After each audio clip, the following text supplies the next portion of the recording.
This is a Miami Sports Music Podcast Network production. This is the #1 Miami fan morning show. Clock Blockers, let's go. I know the whole city riding. A little early, it's a bit surprising. Business moves, now we enterprising. Switch it up, now we improvising. Go to get in the winter column. Whole squad been trained to go.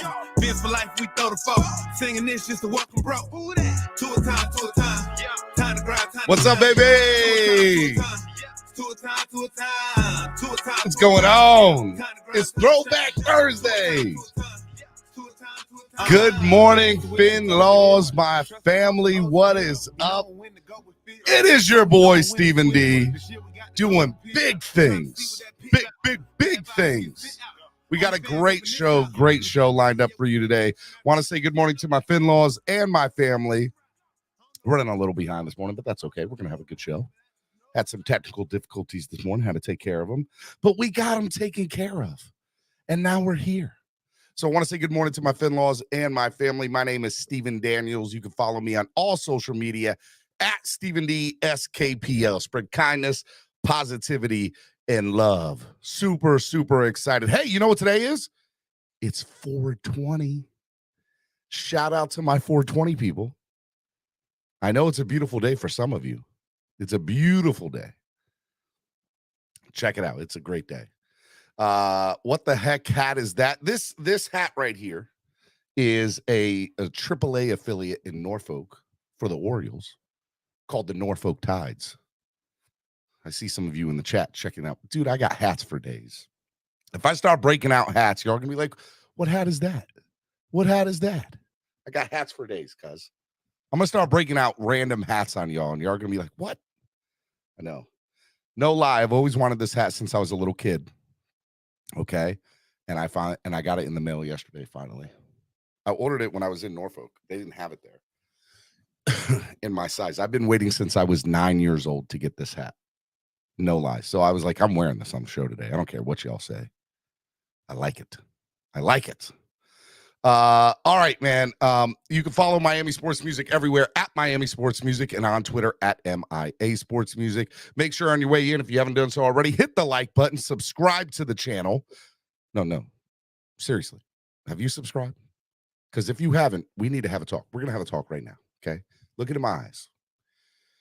The only way that I can grow and make this a beautiful, wonderful, bigger family is if you subscribe to the channel. I can't grow without your help, which means you got to tell your brother, your sister, your family, your cousin. If your dog has a YouTube account, they better be subscribed. Okay? I'm not playing with you. I'm not playing. I'm looking at you. The one that's probably sitting on the toilet watching me right now, and that's pretty gross, but still, nonetheless. If you're driving in Brooklyn right now, a truck, and your name is Trucker Sean, have you told 20 people that you know about Clock Blockers? Huh? I don't know if you have. I don't know if you have, good sir. DDG says my dog already subbed. Okay, well, good, DDG. Keep it going. Keep it going. Also, hey, make sure you sign up and become a member of the family today. That's right. You can sign up and become official member of Clock Blockers family on YouTube. I'm going to drop the link in the chat. It's also in the description below where it says membership. Okay? Membership. All right? Trucker Sean says, I tell a lot of people, bruh. I tell a lot of people. I tell lots, bro. I hope you do. I hope you do. I wish I knew 20 Dolphins fans. I would, though. Man, to tell everybody, even if they're not a Dolphins fan, just tell them to subscribe. Say, go subscribe to my buddy's channel. He's an awesome guy. He spreads kindness, positivity, and love, except on Wednesday where it's, where's it at? Oh, nope, that's the wrong one. Chaos. See, just saying, make sure y'all do that. It's a big deal. Wednesdays are chaos, but every other day is a beautiful day here at the Masters. I'm Jim Nance.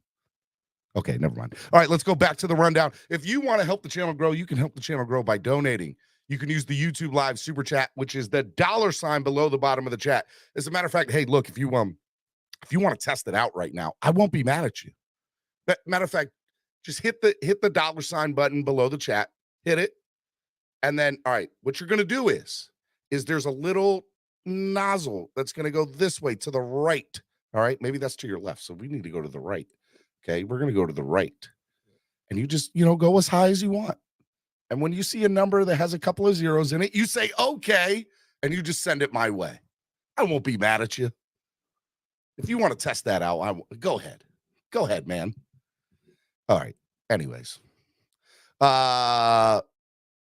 Steven removed how much stuff I handed out at that stack was thick out at the takeover. It was, man. It was. It definitely was. It was good stuff.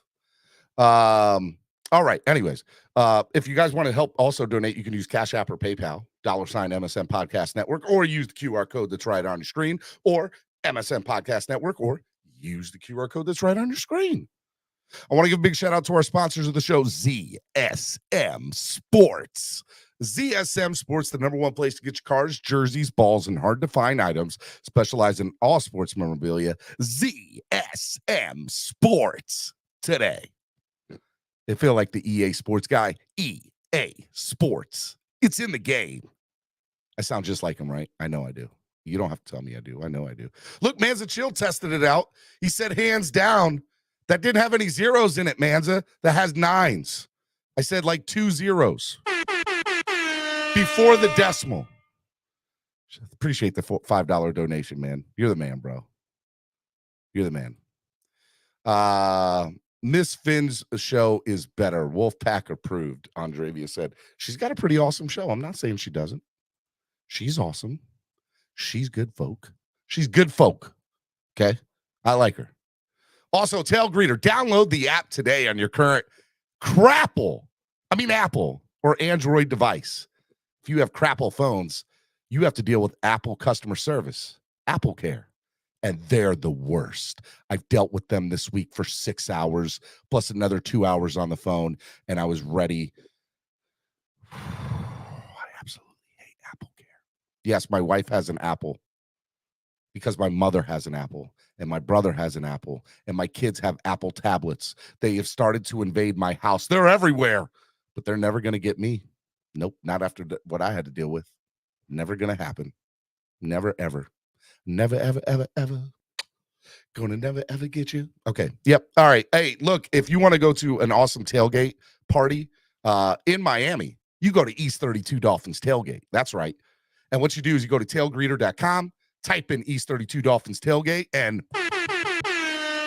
you come party at the best tailgate around. Now, if you're planning on going to away games, might I offer you this? The Miami Sports Music and Tail Greeter Tailgate. Hold on, where's it at? Where is it? There we go. Tailgate Tour. That's right. We're going to be in 3 different places. Washington for the FedEx takeover, Philadelphia for the Philly Finvasion, and Baltimore for the Baltimore beatdown again. It's going to be good times. It's going to be good times. Yeah.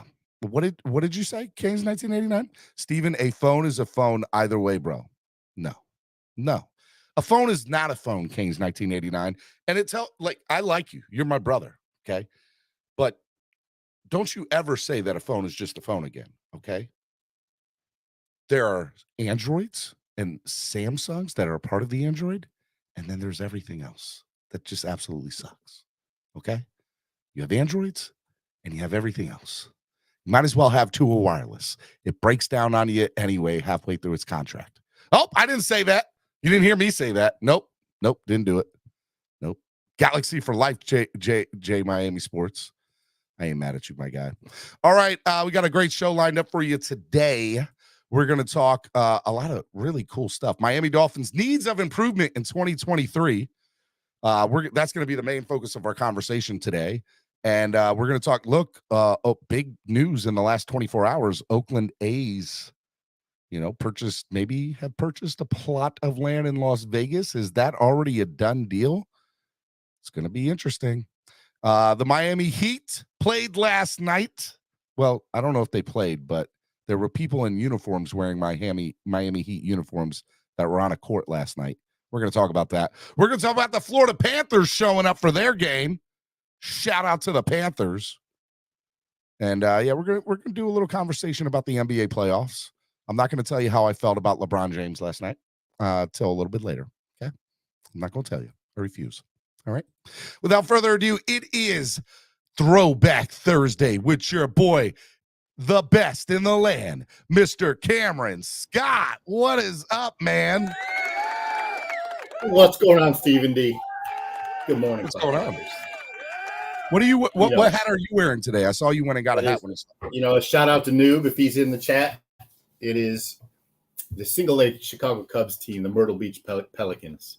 The Myrtle Beach Pelicans, dude. I love minor league baseball hats. That's right. And so I was in Myrtle Beach, man, probably 6 years ago, and picked up this hat. And Ian Happ was in the outfield, or he was just drafted out of Cincinnati and played second base or something like that. And yeah, man, that's the story. Turned out to be a pretty awesome Major League Baseball player, man. How you doing, man? What's going on? How's your week been? Have you been able to get gas at gas stations? Yeah, listen, I slid right in the line at Wawa like at 11:30 at night the other night, but things. I was on the phone with Cameron, and he's like, "There's a line around the corner, but I definitely just went through the backside and slipped in." So Cameron was that guy, y'all. Cameron was definitely that guy at the gas station. Okay. Man, I felt bad. I just didn't realize like there was a line on the other side of the building. You were like, "Oh, I'm already pumping my gas." Well, pretty much. Nobody said shit now. Nobody said anything, so I get my truck filled up and move on down the road. Man, all good. Man, before we get going into anything, I want to break out this news. So, Miami Dolphins fans, we're a very close and tight knit family. Okay, family, and I really mean that when I say that. And there's a gentleman who lives in Orlando, Florida, who runs the Dolphin Club of Orlando. That's right. If you guys live in the Orlando area and you want a Miami Dolphins fan club to go to, the Dolphins Club of Orlando meets at the Hideaway Bar in Orlando, Florida. And the president and the founder, I believe he's the founder, but I know he's at least the president of that fan club, is a guy by the name of Rex. And Rex is one of the most kindest, most amazing individuals that you will ever meet in life. Rex, 3 years ago, he was going through, this is all public knowledge. He was going through a divorce and a custody battle with his ex-wife at the time. And she took the kids out of nowhere, out of the blue, gone. So his ex-wife and his two daughters have been missing for 3 years. Nothing. Not. They haven't been able to find any trace of them. And she lives in the Waynesboro, PA area, or lived in the Waynesboro, PA area. So they looked in the DMV. They looked all up and down the East Coast, and this is a 3-year ordeal. He hasn't seen his two daughters that he had full custody of in 3 years. And yesterday, he got a phone call about 2:00 in the afternoon, and he found it. And they found his daughters. The mother had turned herself into the police department, and he got in the car in Orlando, and he drove all the way up. I think he was in Annapolis. He might be in Annapolis now. He'll be in Waynesboro for the court hearing this afternoon, and hopefully he'll be walking out with his two daughters this afternoon, who he hasn't seen in 3 years. And that's a big ordeal. And I think one's 7, one's 10 now, and one's 8. So 3 years is a long time, but let me tell you, he's been praying and wishing, and a lot of the Dolphin community has been sharing the pictures and the photos. Mark Norcal, the godfather of the Dolphin fan club, he's a big guy. He's been involved with this too, at least just supporting Rex, as we all have. And that was awesome news yesterday, man. And I know Rex a little bit too, Cameron. So I mean, it was great news yesterday. Yeah, we've all of us in the Dolphin community, man. We support our own, and we are, like you said earlier, family, regardless of what happens on Wednesdays on your show. Our family, and but NorCal and many others throughout the country have been posting and reposting and supporting Rex. Like, if you know Rex, he is just a humble, gracious, soft-spoken man that will give you the shirt off his back. And Always greet you with a smile and a hug, and one of those guys that you feel for, when they're going through something in life like this. And so, to hear the news the other night that he found his kids, and there could be a resolution to this battle that he's had with his baby mama, and my only hope is that it's amicable.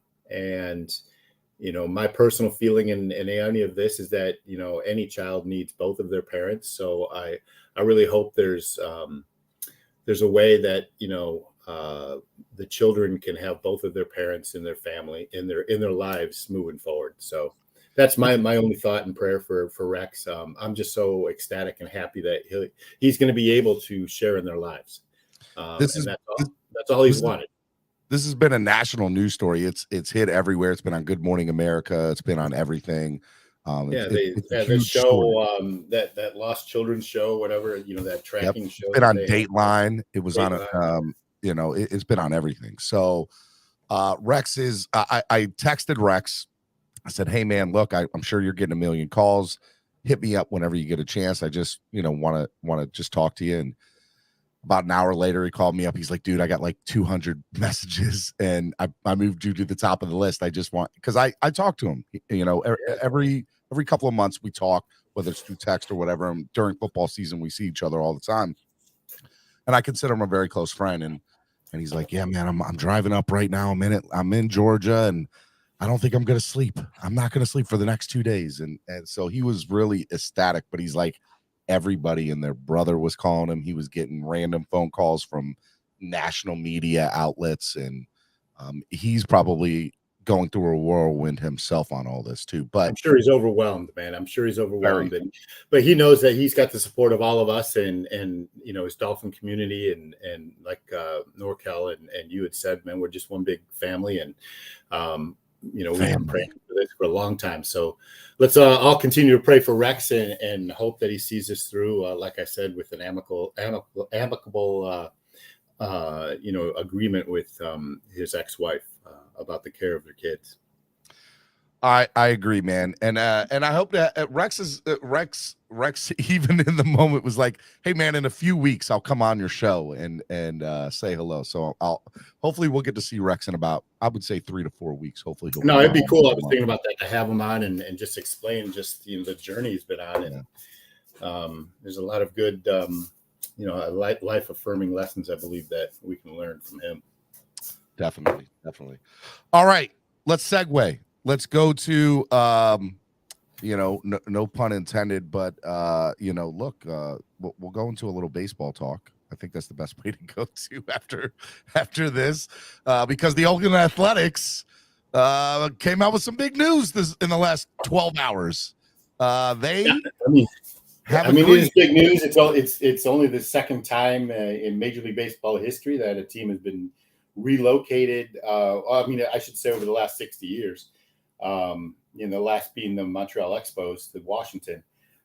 Shout out to Andrevius. I think he's been drinking already this morning.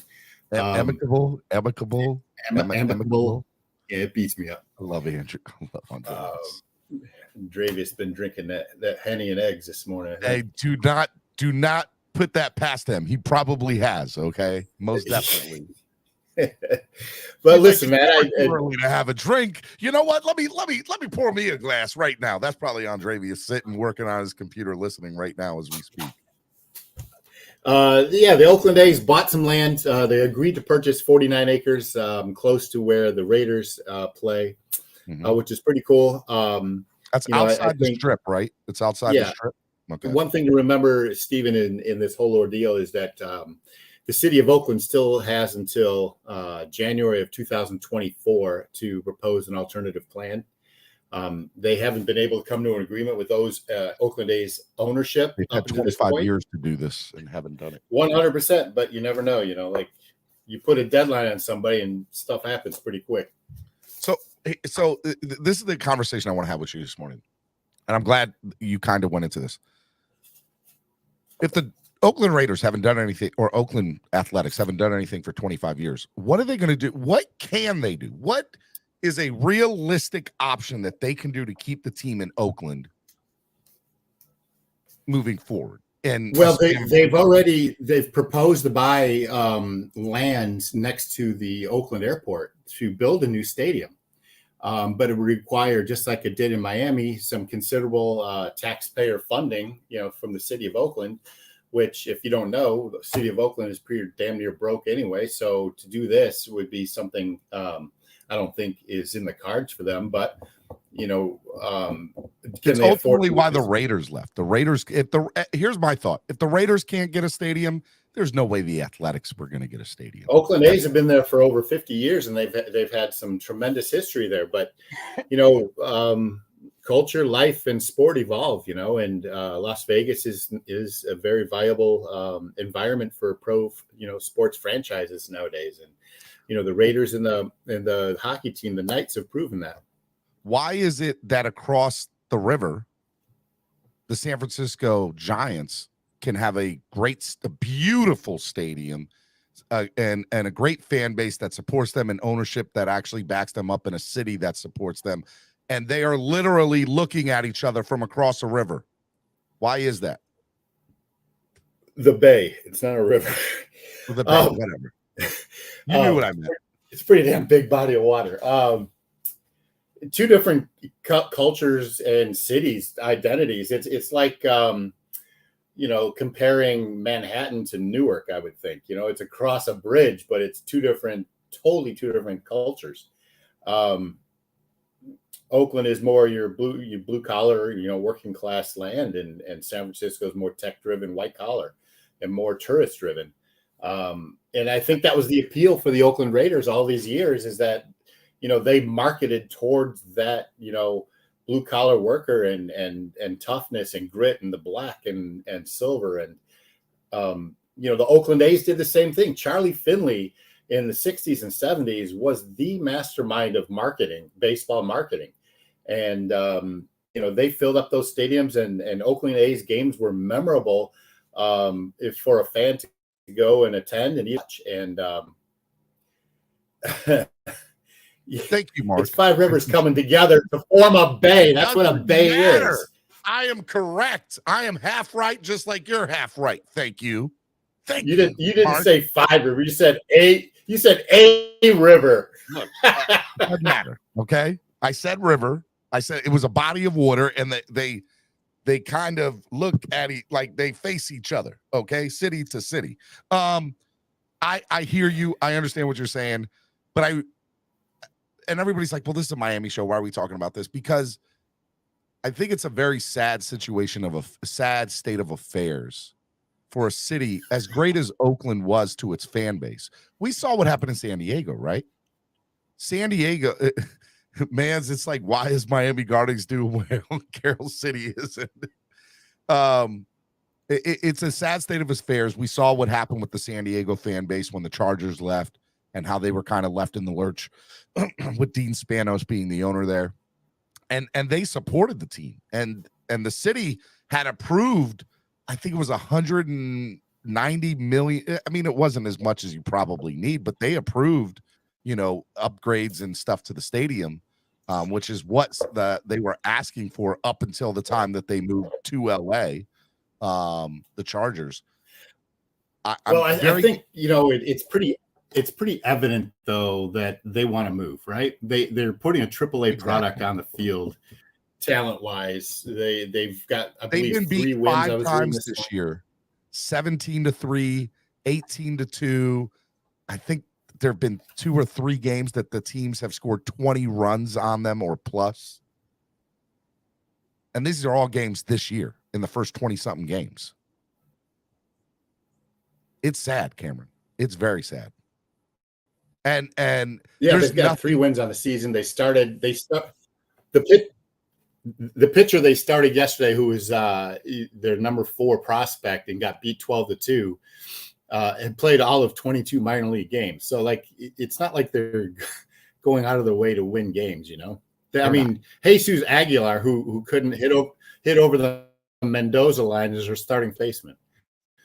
Well, to be fair, the Orioles dropped him 2 or 3 times. You guys dropped him a couple of times, and Now he gets to start on a AAA team that's playing Major League Baseball games in Oakland. So here's another question. How does Major League Baseball prevent teams from doing something like this? Because I'll be honest with you, as a fan, it pisses me off because it dilutes the game.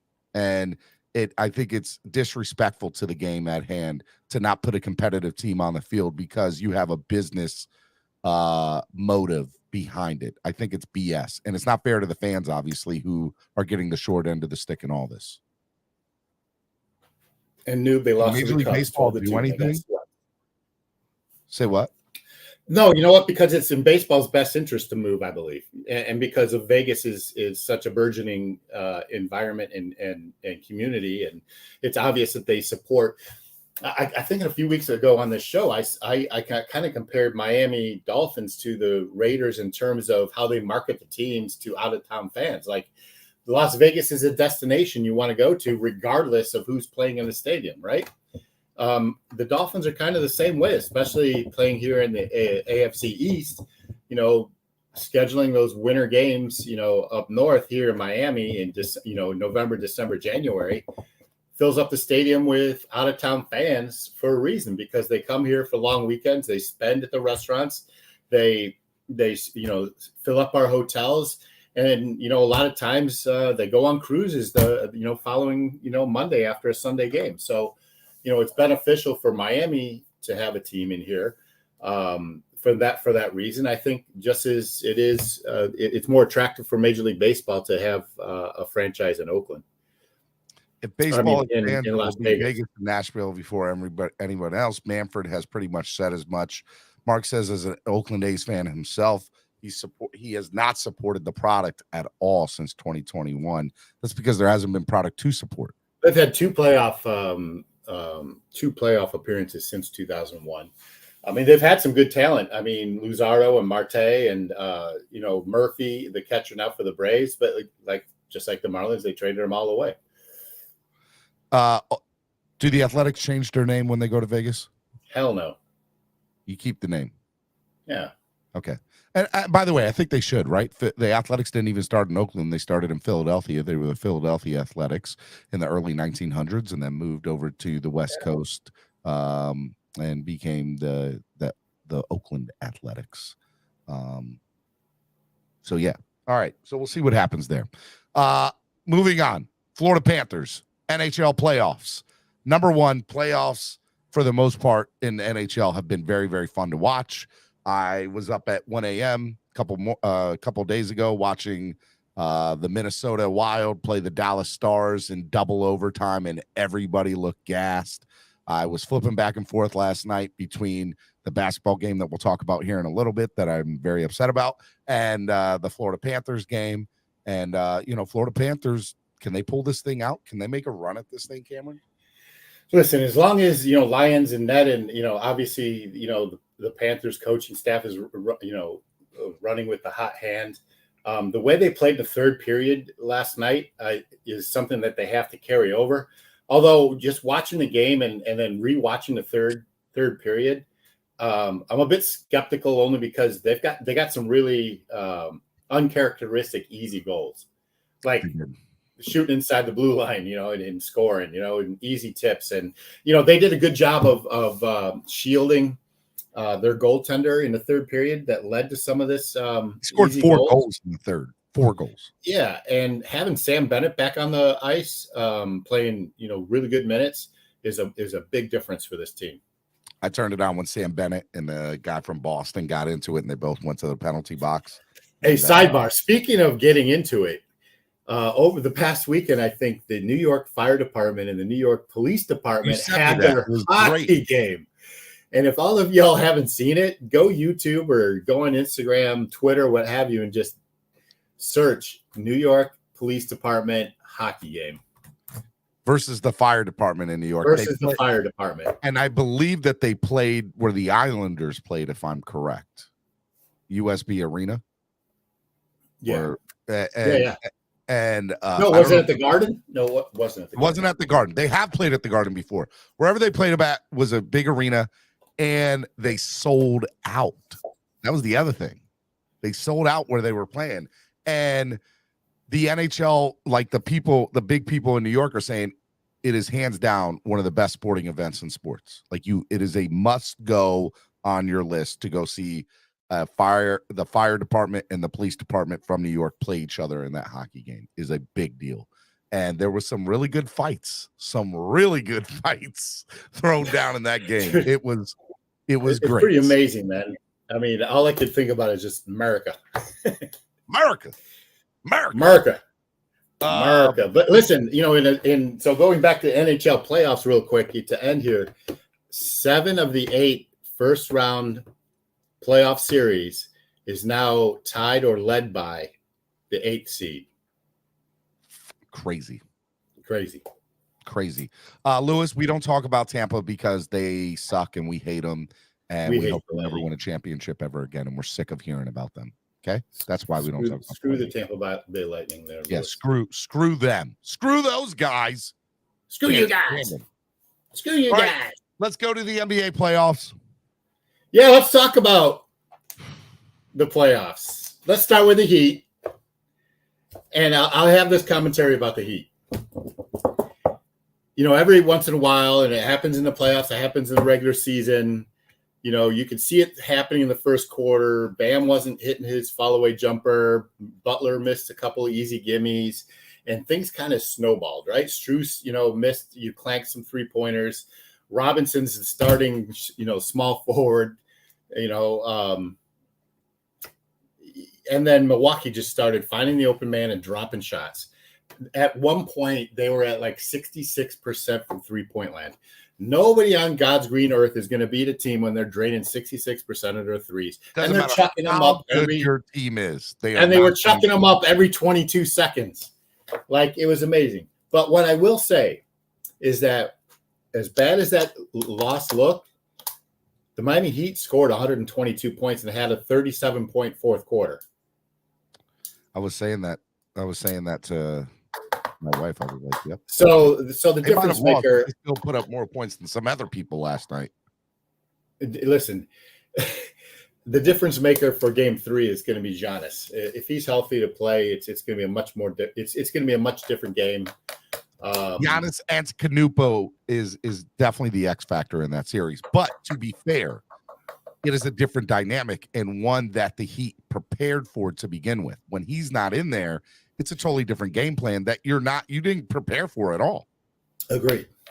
And you'll see, I expect to see more Bam and Kevin Love on the outside. Bam controlling the ball, bringing the ball up. The offense going through Bam if Giannis is on the court, because it keeps Giannis off the backboards. And when you keep Giannis off the backboards, it really puts us. It slows down Milwaukee's fast break and their offensive set. Let's get something straight, beer guy. No, S. Harris. You didn't give the Knicks no slack when Cleveland was shooting crazy. Both teams suck, Cleveland and New York. And the Knicks, if you go back and watch that last game, at the end, what did they score in the fourth quarter? The Knicks scored 30 points in the fourth quarter, which means at the end of the third, they had a total of, quote, 60 points after 3 quarters. And they just started shooting stupid shots, and they ended up going in the fourth. That was it. And by the way, it was all garbage time. People 10th, 11th, 12th on your bench that were playing most of the fourth quarter in that game. So let's not go there about the Knicks, okay? Straight trash, okay? So going back to the Heat, Stephen, we come back home 1-1. It's still a really uphill battle, right? Like, you think that they can win? I mean, there's always an opportunity to win, but the odds, I think, aren't with them. But listen, anything can happen. Lowry has to play a whole hell of a lot better and a lot more minutes. What's remarkable to me is Victor Oladipo hasn't gotten any run at all when he's the obvious, next guy up to replace Hero, but they're going to Robinson and Vincent instead of Oladipo. Yep. So, it's one of those head scratching things, and that Spo inevitably does every year. So we'll see. I still expect, Milwaukee to win 3 games to 2. So for those of you who don't know, game 3 will be on Saturday night at 7:30, Bucks and Heat. Another game was played last night. Well, there was a basketball playoff game. I don't know who. Man, it was a beautiful game. No, Beautiful game. You know what? It's a mark of a quality team, Steven, when your superstar goes down, you don't play with them, and you can still beat the other team handily. I'm going to say this about the Lakers. Hey, do you know who Xavier Tillman is? The name is familiar, but no. Oh, you don't know who Xavier Tillman is? He doesn't ring a bell. No? He's the guy who went 22-19 on your Lakers last night and made LeBron his daddy. Well,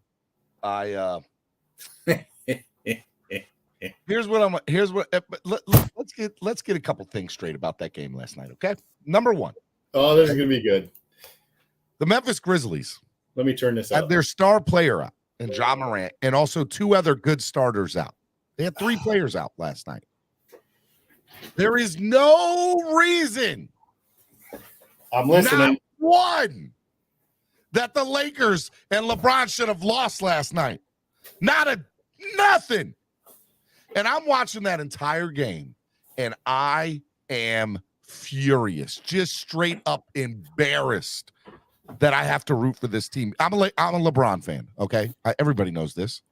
My loyalty goes where LeBron goes. We can talk about that another time, but I'm having to root for the Lakers. And Anthony Davis might be the biggest.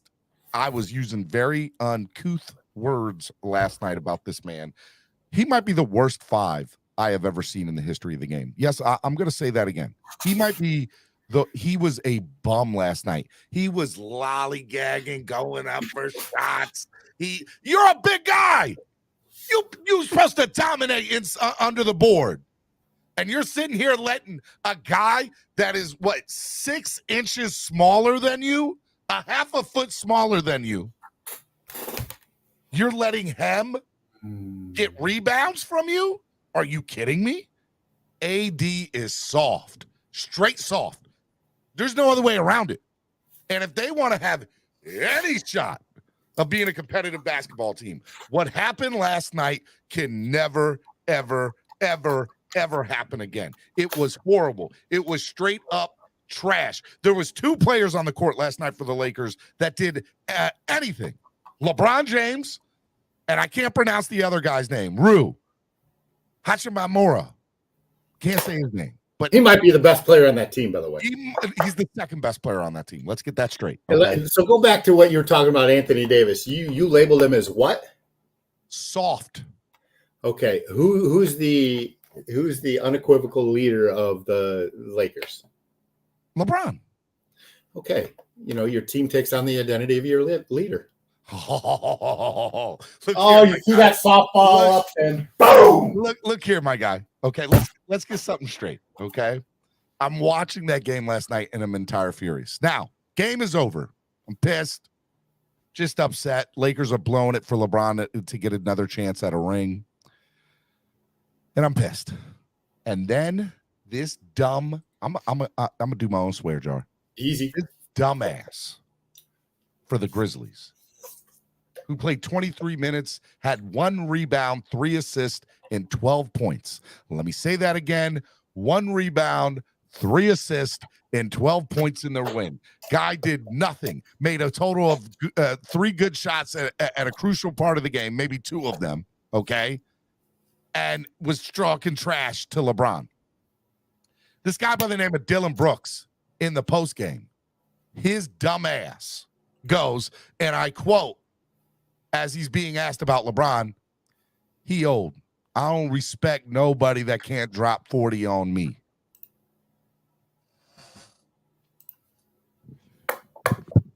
Excuse me? Did you just say that in a post game? He's got his bling on. He's got the shades on. He's too cool for school.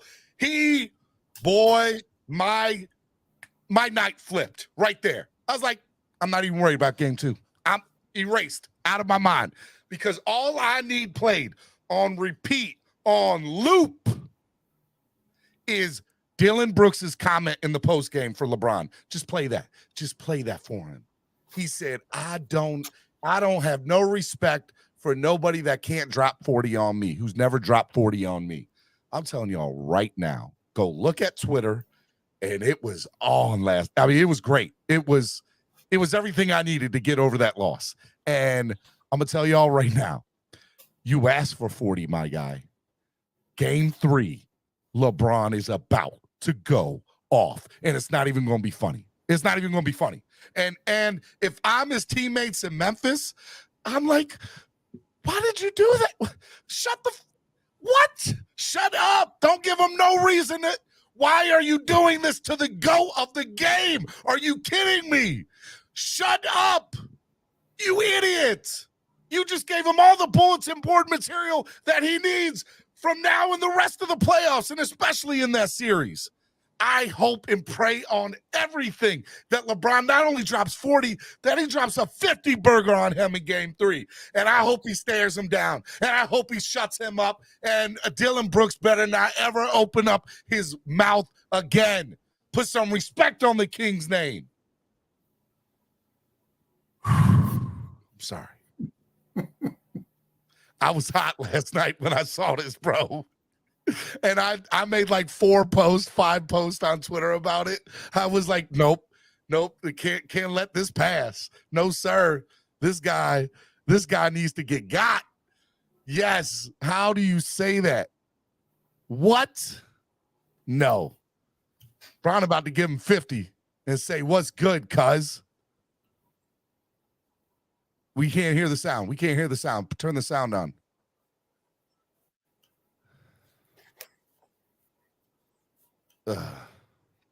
Did you hit share audio when you shared the thing?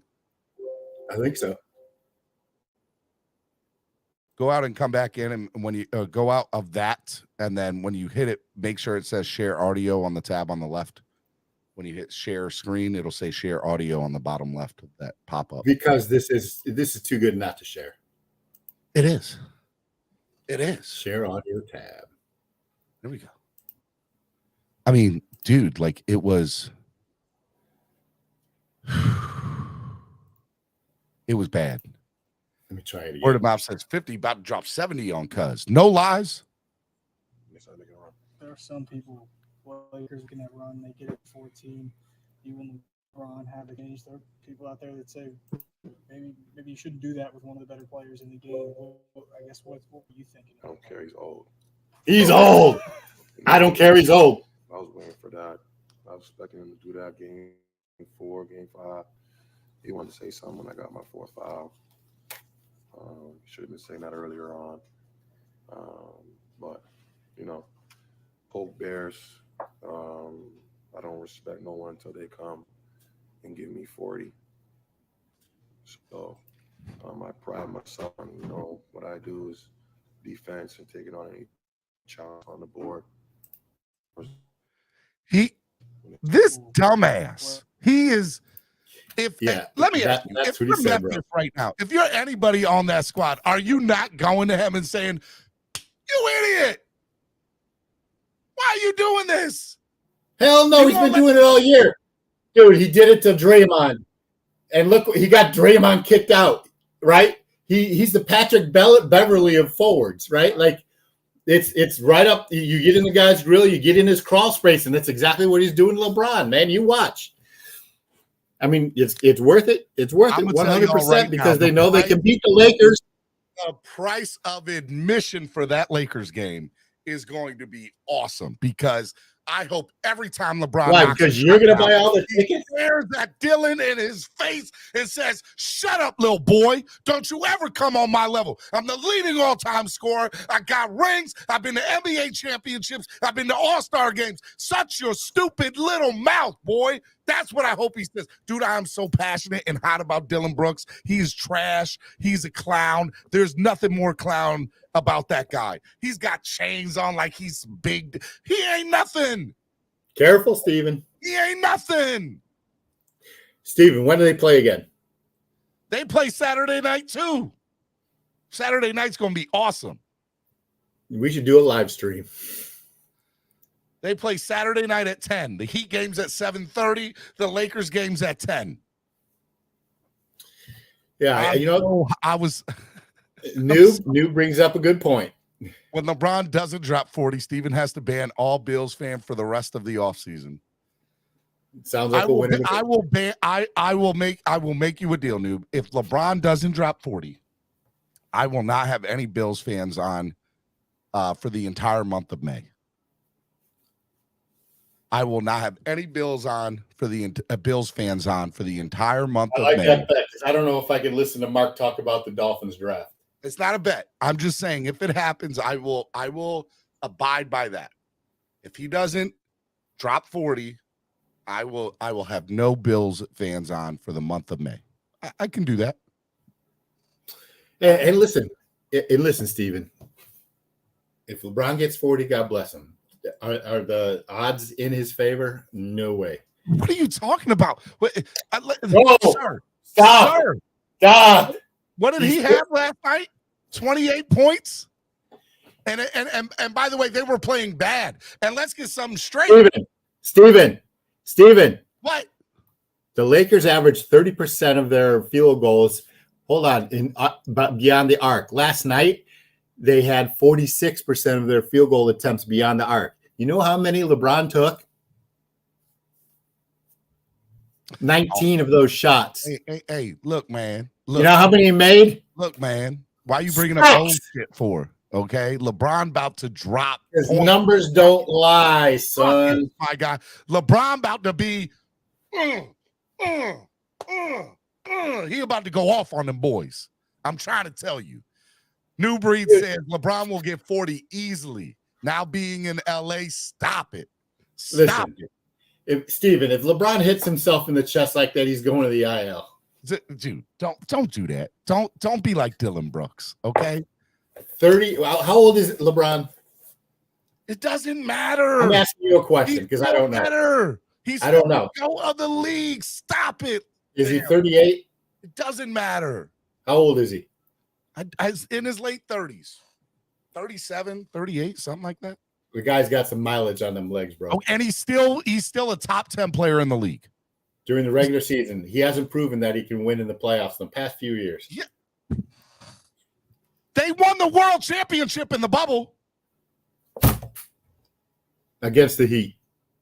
After a 20-game season.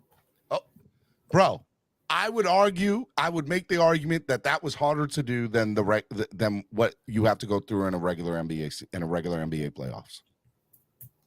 I would argue that. I would straight argue that. That is a real ring. Put some respect on that, okay? Don't give me this mess of, well, he's got 4, but one of them was in the bubble. It's not real. Don't go there. Don't be that guy, okay? Do not be that guy. LeBron stand. And let's get something straight. LeBron has been to 11 NBA finals. Yes, he hasn't been, but he's been there. How many has he won? 11 times. He's won 4 of them. You know who never lost one? Because he couldn't get past the Pistons. You know who never lost the NBA finals? He didn't have to face nobody. Stop it with this madness of the LeBron hate. It ain't hate. It's just facts. No, it's not. It's hate. I think we should move on before you have an aneurysm, Steven. Boy, you thought I had one this morning. You should have seen me last night. I was on my phone like this last night. No, he didn't. This guy's definitely getting it. I was keyboard warrior last night. I was losing my mind. Could not believe he said that. Couldn't do it. Hey, real quick, just to stay on the NBA. Good morning, Canes, Dolphins 89. What did you think? What do you think about that Sacramento Golden State series? Is that not the best series in the playoffs right now? The most exciting one. Both teams are playing really good ball, man. It's fun to watch. Amazing. What did you think of Draymond's suspension? Deserved? Well, I mean, I hate suspending somebody in the playoffs, right? You know, but you're penalizing the guy. Listen, Draymond's, borderline dirty player, right? And he got suspended because of his history, not so much for that one play, which you could have argued was inadvertent, but it's Draymond, so he doesn't get the benefit of that doubt. I mean, you're right. Here's what I say. He should have gotten kicked out of the game. I think he was right. I think that I mean, it was excessive. He should have got kicked out of the game. And I think it was good that Sabonis got the tech. He should have got the tech too, right? So I think all that was good. What I had the problem with is when the league came out with the statement yesterday or the day before and said, quote unquote, shut up, Andres, quote unquote, the reason for his suspension was due in part because of his past history of unsportsmanlike conduct. And, that's the league precedent, like Patrick Beverly went through that 2 years ago, when he was bounced out of a playoff game. It's nothing new. So, the players know that going in, and Draymond, gets to a point where he loses, context of reality a little bit. Y'all are some haters, man. I've never seen a group of haters so much in the chat. Well, Steven, you kind of bring it upon yourself. No. Yeah. No. Somebody, Lewis, I think Lewis said earlier in the chat, he said, "Mill, I thought Tua had supporters. I didn't know about you with LeBron. Boy, times it by 20. I'm always I asked Cameron how many times I DM him with LeBron is better than Jordan crap. Ask him how many times. And ask him how many times I multiply that in tweets about Jordan. We go back and forth with the memes. It gets bad. My wife's like, "Are you sending Cameron another LeBron meme?" I said, "Yes." Yeah. All right. My guys, real quick, I do want to say that Sacramento team, unbelievable. I hope that they win. I hope they go far. And I'll be honest with you, if they face the, don't even say it. Don't even say it. Look, they ain't winning the series. They are not winning. Light the beam, Cameron. Light the beam. I'm about it, Sacktown. Let's go. The Lakers aren't winning this series. So let's move past this. And real quick, we're talking about hairlines. You got to Google what Shaq and Kenny did about the Celtics player. Oh, dude, it was great. I saw it. It was awesome. What's his name? I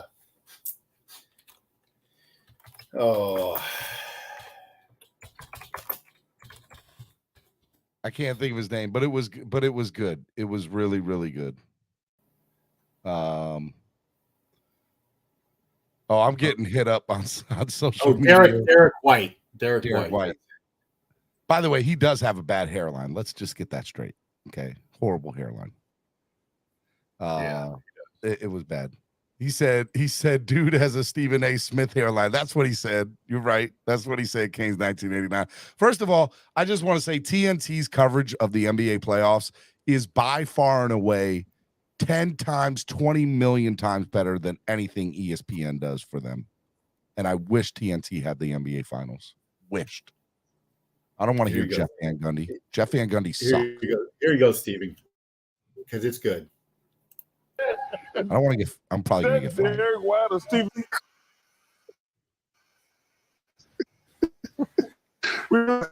Head shake. Damn, Stephen It's a bad hairline, Stephen bro. A. played for the Celtics. Dude, first take in the. It was our first take. It was great. You first take in the morning and play for the Celtics. And you played for the Celtics. Stephen A. Smith was bad. Nah, it was good. I liked it, man. How are we going to talk about the Kings and not talk about? Oh yeah, Mike Brown, NBA Coach of the Year, first time in NBA history, unanimous votes for NBA Head Coach of the Year. And Mike Brown definitely deserved it. Just goes to show you when he was coaching in LA. Just goes to show you when he was coaching in LA, he wasn't the issue. No, he wasn't, and I knew that he wasn't. And man, I'm a big Mike Brown fan. I definitely like it. Ask Steven. Don't you think Lewis looks like Rudy Gobert? Lewis is Drake. Okay, Lewis is Drake. All right, we have Drake. We put him at Drake. All right, Miami Sports Music's #1 Miami fan morning show, Clock Blockers, right here on the Miami Sports Music Podcast Network. Couple things I want to remind you all. Tomorrow morning, I cannot tell you all who it is for the simple fact that that person is very much in tune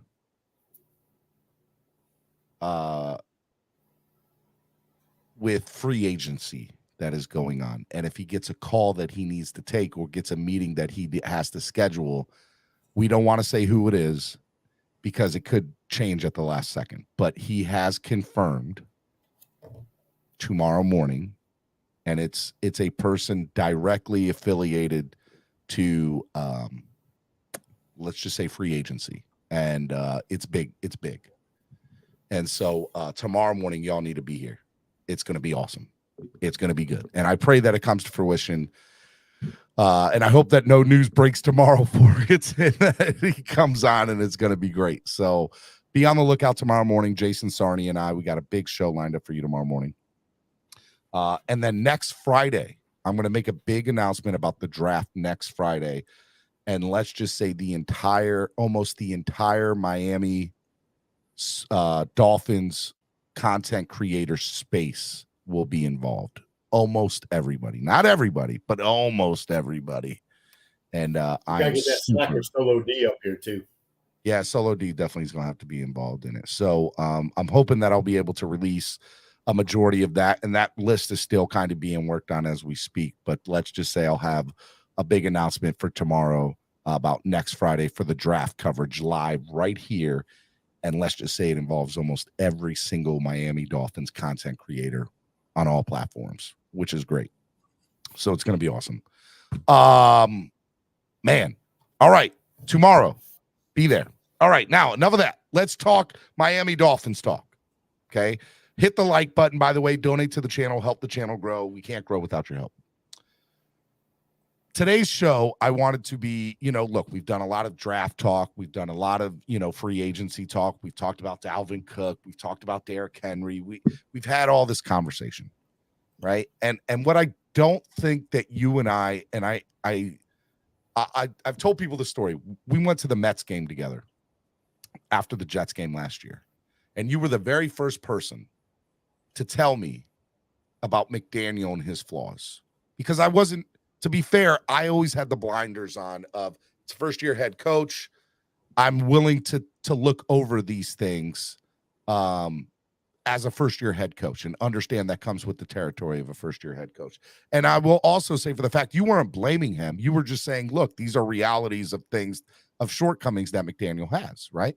So what I wanted to talk about today was Miami Dolphins' needs of improvement in 2023, from front office to coaching to whatever. I want to get into depth of everything. And so what I want to do this morning is kind of start in the coaching department with McDaniel, because you and I have had some really good conversations about it.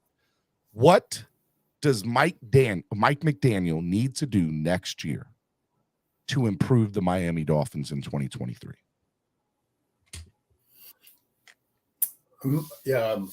My initial reaction is to manage the game, the clock management. I think we can go back and it's all fresh in our heads, how we mismanaged the ending of the playoff game against Buffalo. There was other examples, the Buffalo game. That was that a Monday night or Thursday night or Sunday night football? It was a primetime game. We did the watch party at Bezosor. It was Saturday night. Yeah. Up in Buffalo, where, there was some mismanagement in the fourth quarter there. There's other examples throughout the season. So, first and foremost in my mind is that. Secondly, coaching his non-starters up and having them better prepared. And so, Greer, I think, takes some culpability also in having the correct talent, depth, in the second line and third line of this roster, players, 22 to 45 that see legitimate snaps during a game. Those are the players that more often than not determine the outcome of the game on special teams or when a starter goes down, and either they're prepared to step in or not. We saw it with the offensive line. We saw it with a linebacker. I mean, Kader Kahu was probably the best example of how they coach somebody up, but it all falls under the direction of McDaniel. And I think having the reserves better coach to be able to impact the game in a more positive manner moving forward. And really, those are the first two things for me. We'll start out with clock management. I always say that, one of the biggest pet peeves that I had last year was we would be in the huddle and the play clock would be at 11, 10, 9, and then they'd break huddle, with 7 seconds left, and they'd have to rush up to the line, and we'd have delay of game penalties on this. Is that a discipline issue? Is that not getting the play called in enough time? Is that McDaniel not getting the right play called to him in enough time because he's trying to figure out what play he should call? Is that players' fault? Why did that happen so much last year? Especially so this kind of goes in line with what I'm talking about. You didn't see that when Tua was the quarterback, right? So they spent obviously all of training camp and he and Tua, I think. And I think it's evident even from the Mike McDaniel hiring when, the publicized phone call to Tua that that's his number one priority is to have Tua locked in. He was hyper focused on that. Correct. So you saw a lot of these clock issues happen with Skylar Thompson and Teddy Bridgewater, and more so Skylar Thompson because he's a rookie and Teddy at least was improvising, admittedly so. And the playoff game against Buffalo and having the opportunity to get a first down and having, a delay of game play, a penalty called on you that's all on McDaniel, right? Mm-hmm. And he used the lame-ass excuse about, the side judge telling him that, there was a timeout to be called when there obviously wasn't, or they were going to reset the clock. I can't remember what his excuse was, but still he used an excuse when obviously it was his responsibility to manage that, not rely on the umpire, the side judge. So is the thing during training camp this year, as well as preseason, that when we see Skylar take snaps this year, we want to see, we didn't see, I'd like to say we didn't see it in training in preseason last year with him. I didn't feel like that was an issue for him in preseason, but it definitely was when he was playing towards the latter part of the year. How do you how do you fix that? Is that just stuff in training camp or in OTAs that is by working your second and third string quarterbacks with the first teamers more often, having them being comfortable and executing a quicker play plan, through the headset. And that's on McDaniel. That's him knowing 3 or 4, 5, 6 steps ahead, whether you're in the second or third quarter, because obviously they have the first 30 plays already planned out. Yep. But in the third and fourth quarter, when you don't, you got to have that play in there and ready to go. You got to know what's going on. All right. Another thing when it comes to McDaniel was utilizing timeouts. And by the time we'd get to 8 minutes left in the fourth quarter, we might only have one. There was a couple of games last year where I just thought we did not utilize timeouts correctly because of the clock management in the huddle, or maybe they didn't have the right play call on a third down or a second down. There were at least 4 or 5 occasions last year where I was furious that we called a timeout when we did. Do you agree that A, that's something that happened that you saw, and B, how do you clean that up moving forward? That's something I think gets cleaned up just through experience, right? So he knows when to throw the red flag. He knows when to call timeouts in a more opportune time. He doesn't rely on the timeouts to save his own mismanagement. I agree with that. I think the number one thing for me is, and I've said this before, having Frank Smith be a part of his game planning on a more week-to-week daily basis, because Frank Smith, the offensive coordinator, doesn't have to be in the offensive line room now, or at least that's what was told to me. The reason for the hiring of Butch Berry on the O-line was Frank Smith was with Applebaum because he couldn't necessarily trust Applebaum to coach or do what he needed to do, or he needed assistance with the offensive line. And the hiring of Butch Berry allows for Frank Smith to help him out with game planning and stuff like this. So my hope is that, with that being said, that those two will be more on, he'll be able to ping things off of him more during the game and during the week for that matter, because they'll be able to talk about more situations that they could get into. And you're right. I think another experience on another year of experience or a year of experience as a head coach, period, will be such a big asset to McDaniel into this upcoming season. And listen, DDG brings up a good point. How is clock management not on the quarterback's shoulders also? We're not saying it's not. And into his press conference yesterday, he made up an excellent point where this is the first time in his tenure here he's not having to learn a new playbook. The offense isn't having to learn a new playbook. So they're already comfortable with it. They can execute better. They can fine-tune it and keep fine-tuning it because it's an evolution, right? They're not going into this, the OTAs, having to learn a new playbook. And so that will help with time management. Hopefully it should, on paper it should, right? 100%. I tried to explain this to people. Since high school, Tua has not had the same offensive play caller in the history of his collegiate and professional career. Every year he gets new playbook and new play caller. Okay. And I believe that he has found success or semi-success, whatever you want to call it, with those things hindering him or the obstacles that he's had to endure. And you got to think during training camp or off-season workouts, you are learning a playbook. You are figuring out where players should be. You have a 6 to 8 week period where we need to get these played down because we need to be ready come week 1. So for the first time in his entire career, we now have 6 to 8 weeks where we don't have to learn plays. We can fine tune on what was already a top 10 offense to begin with anyway. And this is what I try. Everybody says it's hopium and you're hyping it up. I don't believe so. I believe point blank that having another 6 to 8 weeks where now we don't have to learn anything. Remember, the running backs are the same. They're not learning anything. The majority of the wide receivers, they know what they're doing. Braxton Berrios is here as a slot guy. At the end of the day, he's got the best slot receiver in the history of the game as his coach.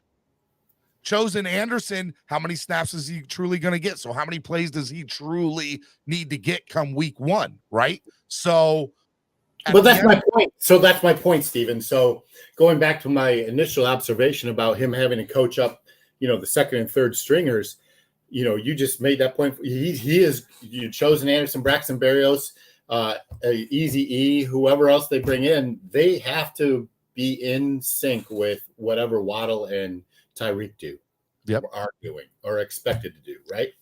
So I kind of want to walk that comment back of yours about Chosen and Berrios only being a slot guy.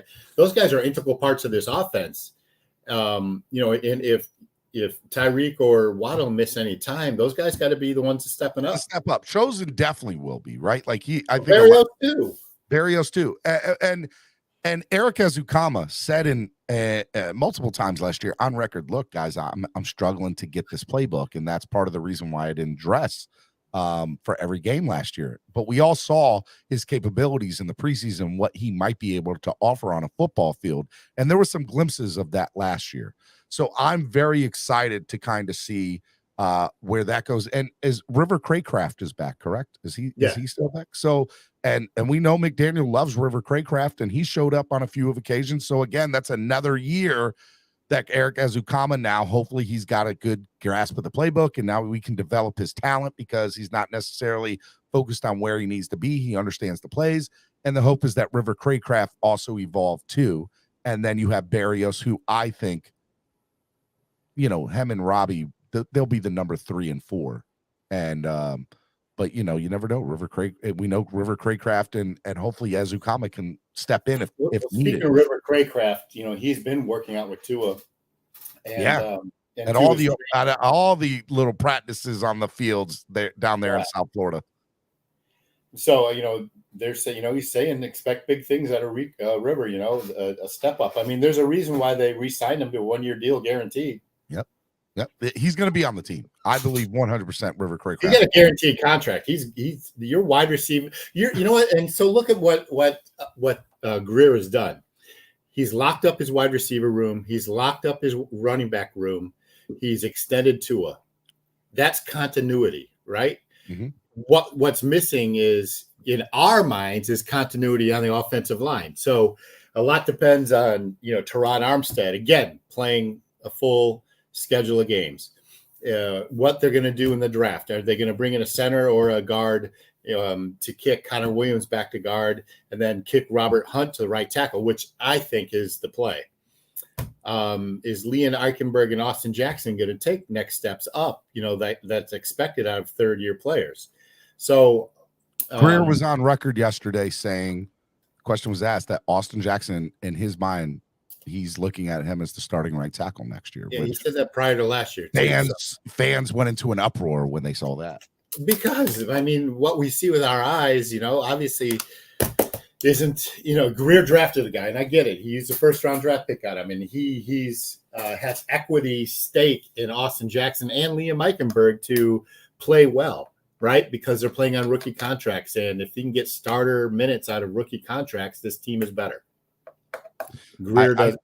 I don't disagree with that. I don't disagree. So I'm going back real quick to my point is that, there's continuity for the first time in Tua's career with his weapons, his offensive weapons outside of, even in tight end, I think everyone knew that, Gesicki was leaving.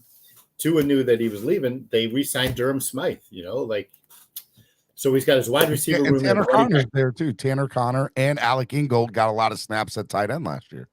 And my point being is that Tua's got continuity around him. He's got familiarity. They've given him all the reasons to be successful and take the next step. It just depends on his health. Miami Dolphins needs of improvement in 2023. We've talked about Coach McDaniel and kind of what he needs to do. Now, another thing that I think is going to be interesting from the McDaniel aspect, just to kind of go back, is bringing in somebody like Vic Fangio. Vic Fangio, and we'll get to the defense here momentarily, but I still kind of want to stay on the offensive side of the ball, Cameron. I believe that having Vic Fangio as your defensive coordinator allows you, who, by the way, this man for the last year has done nothing but research on teams. He's going to give McDaniel really good information. All right, this is what this team does well. This is what this player does well. This is what these guys do well. And I think it'll be very valuable information that McDaniel will utilize to make a great game plan against each individual opponent that we play. How big of a role will it be for having somebody that has more influence and more knowledge in the building for the first time for McDaniel since he's been head coach here? Man, I think that translates to better practices, right? Mm-hmm. So Vic Fangio's defenses and the talent they have on the defensive side, especially in the secondary, and we'll get to Xavier Howard's comments that he made yesterday. I think, edge sharpens, steel sharpens steel, right? So you're going to have these elite offensive weapons facing an elite secondary and Vic Fangio style defense. Man, those are going to be exciting practices to go watch, right? To see these guys go up against each other. And you can say the same for the defense, going up against, arguably one of the most electric offenses in the league on a daily basis in practice is going to make you better as a defense. So going back to your comment about the impact of Vic Fangio, I think it starts at practice. It starts in the film room you outlined, but it also translates to the practice facility and the mentality of winning in championship football now is elevated on the defensive side from the defensive coordinator. You didn't have that in the past. You've got a championship mindset on the defensive side of the ball. McDaniel won a ring in San Francisco. Fangio's been a part of Super Bowl teams. Now you have that on the defensive side. You didn't have that with the past defensive coordinator. Has McDaniel won a ring in San Francisco? I don't think they've won a ring. Didn't he win a ring under Shanahan? Under Kyle Shanahan. Did San Francisco win it? I don't believe they won it. He's been to the Super Bowl. He's been to the Super Bowl a couple of times, actually. So let's put it that way. Yeah. So, he knows what it takes to at least get to the Super Bowl. Now, another thing that I will say, though, you reading Shake Money's comment. If you hate Austin Jackson and Noah, you're part of the Wolf Pack. Welcome aboard. Shake Money. I do not hate Noah. I think he was set up for disaster from the get-go, and it's not on him. young boy has been doing his that thing. makes one of us, because we all know how I feel about Noah Benogany. Anyways, enough about that. I believe having somebody like Vic Fangio is probably one of the biggest moves that this team could have made for many different reasons, right? It's, you talk about the opportunity of cleaner practices, right? Fangio is going to hold McDaniel accountable from the standpoint of, excuse me, look, we can't be doing these stupid mistakes in training camp because they lead to things. And by the way, I'm not saying that McDaniel wants that or is not good enough to obviously fix that. But what I'm saying is, I think he's going to have a totally different mindset going into this year. I think when McDaniel's doing a game plan, or especially when he's on the sidelines for coaching a game, in the back of his mind, he's like, man, what is this defense doing? I need to worry about what's going on here. He doesn't have to worry about any of that with Fangio. Fangio will be like, hey, man, we need to take a timeout here, because Fangio will know we need to utilize these timeouts for different things. And if there needed to be a timeout, he would be the one. He has the utmost faith in Fangio that he's going to give him solid and good information. And that when he's on the sidelines, when the defense is on the field, I feel like McDaniel can go talk to Tua and be like, hey, what did you see? Let's break that. Let's look at some of these papers of what you saw on the field here and the schemes that you saw. Where in the past, McDaniel's on the sidelines with his arms crossed like this, and he's like, all right, what is Boyer doing? What in God's name are we doing here? I don't think you'll have that there this year. And I think that goes such a long way. During the week, I think that your rooms, your position rooms and position meetings, I think that they will be more focused and more disciplined too. Fangio's not going to take up with a lot of mess.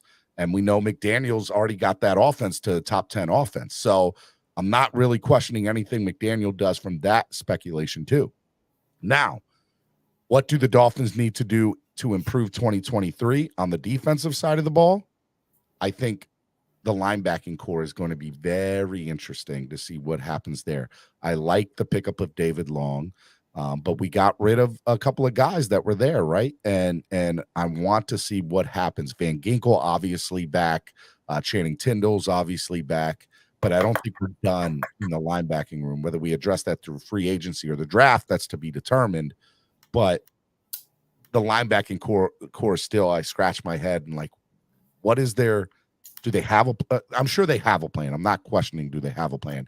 But I don't know what it is yet. And as a fan, that's a little unsettling. Yeah, I don't think you're going to find linebacker additions through the draft for this team. It's just because Jack Campbell. Just because the Dolphins have more pressing needs, right? Mm-hmm.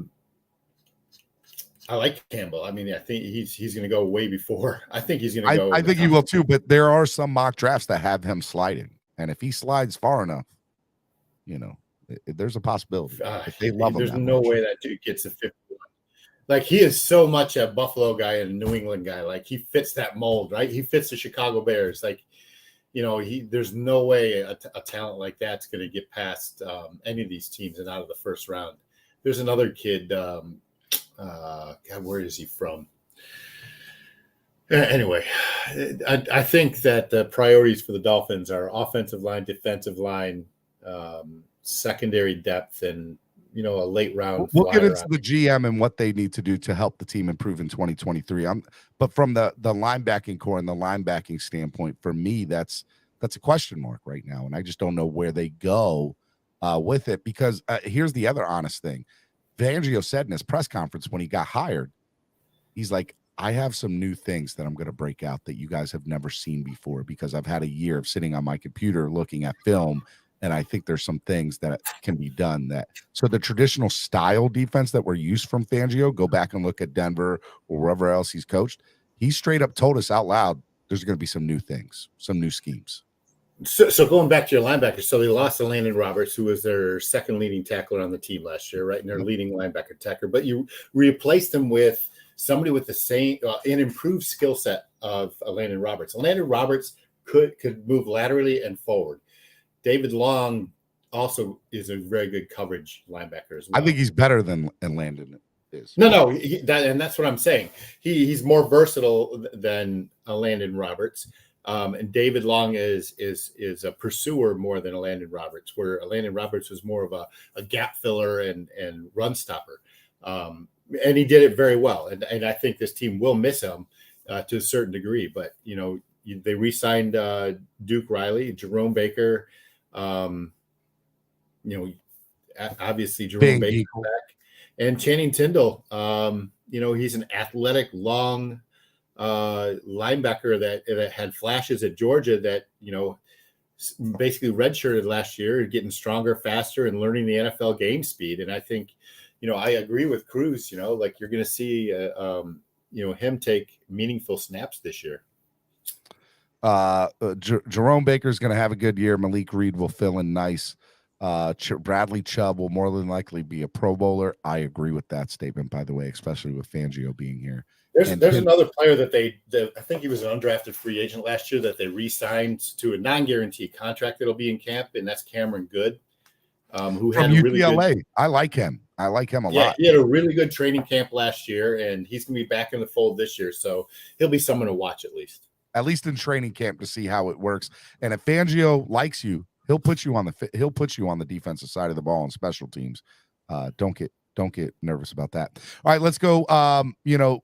How did the Dolphins improve in 2023 from a secondary point of view? You added Jalen Ramsey, one of arguably, debatedly, the best corner in the league. And there's, you have Sauce Gardner, you have Trayvon Diggs, but Stephon Gilmore, but he's right up there with him. And then obviously Xavier Howard goes without saying, although he took a step back last year. But Jalen is arguably one of the best in the league. And then you have, young guys in Trill Williams and Cater Kahoo, who I think are going to, Trill's finally going to get a year to play. Hopefully he can stay healthy and, be on the field. And Cater, we all saw what he was capable of. And then in the secondary part, you got some really Javon Holland and Vic Fangio's system makes me excited. Like I'm ready to see what Javon Holland does in a Vic Fangio defensive system. And then, Deshaun Elliott, I think, is another guy that I think, even though he made a stupid tweet, he definitely is going to be a very solid asset for them because, I think he's going to fit in great over there. What is your thoughts on the secondary? Well, and so going back to the Xavier Howard quote from yesterday after practice, he had said that, he appreciated getting voted into the Pro Bowl by his peers and writers, although he didn't like it because he felt he didn't earn it. He thought it was more about a respect thing, which I appreciate him saying. He said, all I needed was some rest. I was injured. I was hobbled. I was banged up. He goes, this is the first time in 3 years that he feels 100% physically. His knee, his hip, his Achilles, all feels good, and he's ready to go. I know for a fact that he's worked really hard in the offseason over at Bommeritos, getting in shape and ready to really, in his eyes, have a bounce-back season, even though he was voted to the Pro Bowl. And he's considered, a top, 5 to 10 cornerback in this league. I think the improvements are twofold for the secondary. To answer your question, is that you're getting a healthy Xavier back. You're getting a defensive coordinator with, a strategy to utilize their strengths in a more compact way. And I'll explain when I talk about that later. You add Jalen Ramsey. You've got Cater Kahoo, who had a great season under his belt now, going through a full training camp as a possible starter, or at least, a nickel. And you got a healthy Trill Williams, who has got something to prove that he belongs. He's ready. And for all intents and purposes, Trill was a better prospect than Cater was, right? So, and you got your boy Noah. I don't know who you're talking about. I have no idea. And I pray that we put him in some sort of trade package somewhere along with Cedric Wilson. Just get rid of him. Have a nice day, Noah. That'd be nice. That'd be nice. You've been a contestant on The Price is Wrong. Hey, so I will say this about Trill Williams, and not to be negative Nelly. Like, he was released by the New Orleans Saints, right? Correct. He came into camp here. He had a good camp. He showed some stuff, and he got injured. blew out his knee. So my hopes are not that high for Trill. Like I want to be my expectations exceeded. Let's put it that way. If he pushes the envelope to be a starter, then he competes, on the boundary, or does he compete as a third back? Which in Fangio's defensive scheme, they often run quadrants. So they could have 4 cornerbacks on the field at one time and one single high safety. And that's a big part of his defense. So Trill definitely has a place if he proves that he's healthy and he's elevated his game. I'd like to say that some of I watch other people's platforms, and one of the things that TD brought up about a week ago on his platform I was watching, he said that there is nobody. One of the things that he struggles with, it's great to have X here and Jalen, but who's going to replace those guys when they're gone? We don't currently have them on the roster. Now, my thought is Trill and Cater would probably be the guys, but I think he brings up a somewhat valid point with the Dolphins don't necessarily have the guys that are going to replace these guys in years to come. And if you look at good football teams, they always have the guy that's going to come in behind so that when this person's contract is up, they're ready to step in and fill in that void and take on that role. Go look at the Patriots. As soon as they want a big contract, Belichick says, see you later. I'm not paying you that. And the next person slides up into place and they're able to play. How do the Dolphins obviously get to that point? Because right now, do you think that that's the case with some players? Do you think that they're setting their team up for that when these guys do leave or go somewhere in 2 years, 3 years, 4 years, that there's going to be a young consensus ready to fill in some of these voids? I mean, a good GM makes sure that happens, right? Like he puts your team in a position to win contractually, and you have a window with your stars, but you always have to be thinking about, the next generation and after the Tyreek's contract and Wilkins, hopefully he gets, re-signed. But after some of these bigger contracts come off, your starters' salaries come off, who's there to fill them up? And that's why it's important to have as many draft picks as possible. So, I'm not a big fan of kicking draft picks down the road and trading, draft picks for players. It's not always a proven, because, the LA Rams, you look at the LA Rams, they draft pick, hungry, and now they're trading away talent to accrue some of these draft picks back, but they sucked last year. They're going to suck this year. They just traded, their Allen Robinson. So, by the way, for nothing, I might add you, I don't think they're getting a lot of value for these guys, but they're getting something. But what they're getting something, that's all you can ask for. Like the draft is how you build a team. And I agree with Clemente here. I think they draft him a cornerback out of the second round. And I especially like the guy from the Miami Hurricanes. What's his name? Marquise Alexander, I think his name is. You think the Dolphins are going corner in the second round? I think they're going defensive line in the first. I think they're going cornerback. Well, we don't have a first. Second round, sorry. Their first pick, 51. Okay. Their second pick, I think, is a cornerback. You think they're going defense with their first 2 picks? I do. I'm a little shocked. I think you should really believe what Greer says about Jackson and Noah.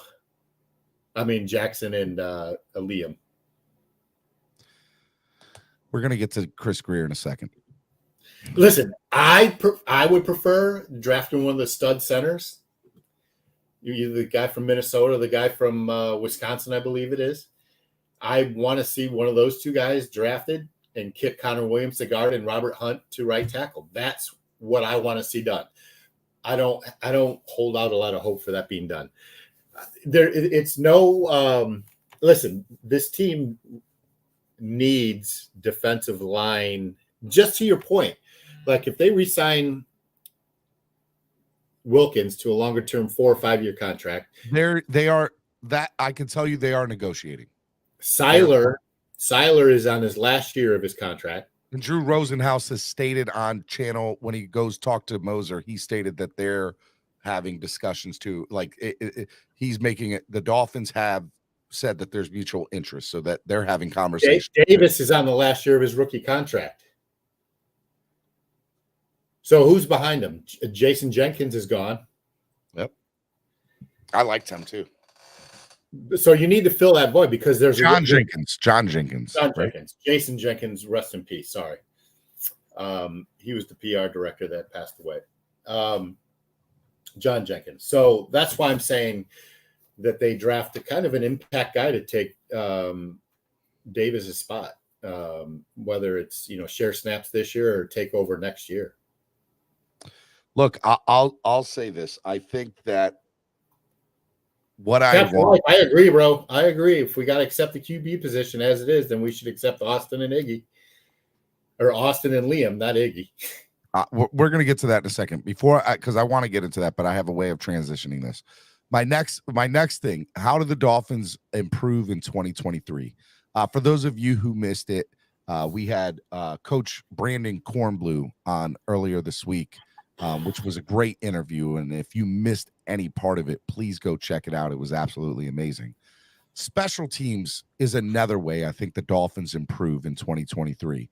Obviously, with the signing of Berrios, making him the return man, that is interesting. Now, one of the things that was kind of brought to my attention from Brandon, from Coach Kornblue, was, hey, look, your punter is another new placeholder for your kicker on field goals. And now this is 3 years in a row that Jason Sanders has had a new place kicker on field goal team.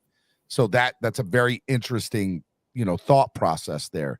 And as far as special teams is concerned in general, on offense and punt returns and kickoff returns, we have not looked good. We've been at the bottom over the last 2 years. So since Darren Rizzi has been gone, this has been kind of an Achilles heel for the team. How do the Dolphins improve in 2023 on special teams, Cameron? You just said it. Braxton Berrios makes them a whole lot better. Yeah, I agree. Improving their field position.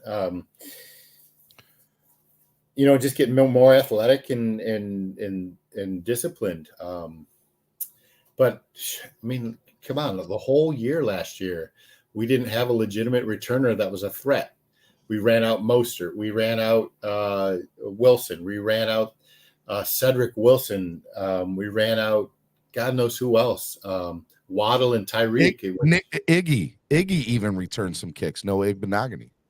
Exactly. So, you have Berrios, who's a proven command. He's an all-pro kick returner, right? Yep. So he automatically improves the special teams. I agree with that on the offensive on the returns, as far as return specialist is concerned. As far as players, I know that Fangio, obviously I said that he's going to have his toe dipped in with Cam, or with McDaniel, and helping with some offensive schemes and game planning. I'd like to think he's probably going to do the same thing with Danny Crossman, right? He'll help with Danny and say, hey, look, here's a couple of guys on the defense that I think would be great special teamers and how you could utilize him. And that might be a guy that might be a way of how somebody like Cameron Good, who we both like, might, hey, he can make the team because he's good on special teams and he's at the end of the roster. He's at the end of the roster, or the end of the depth chart on linebackers. But if he can prove out to be a good special teams player, you can definitely make this roster. So I think Fangio being there will help with Danny Crossman on special teams too. Do you think that?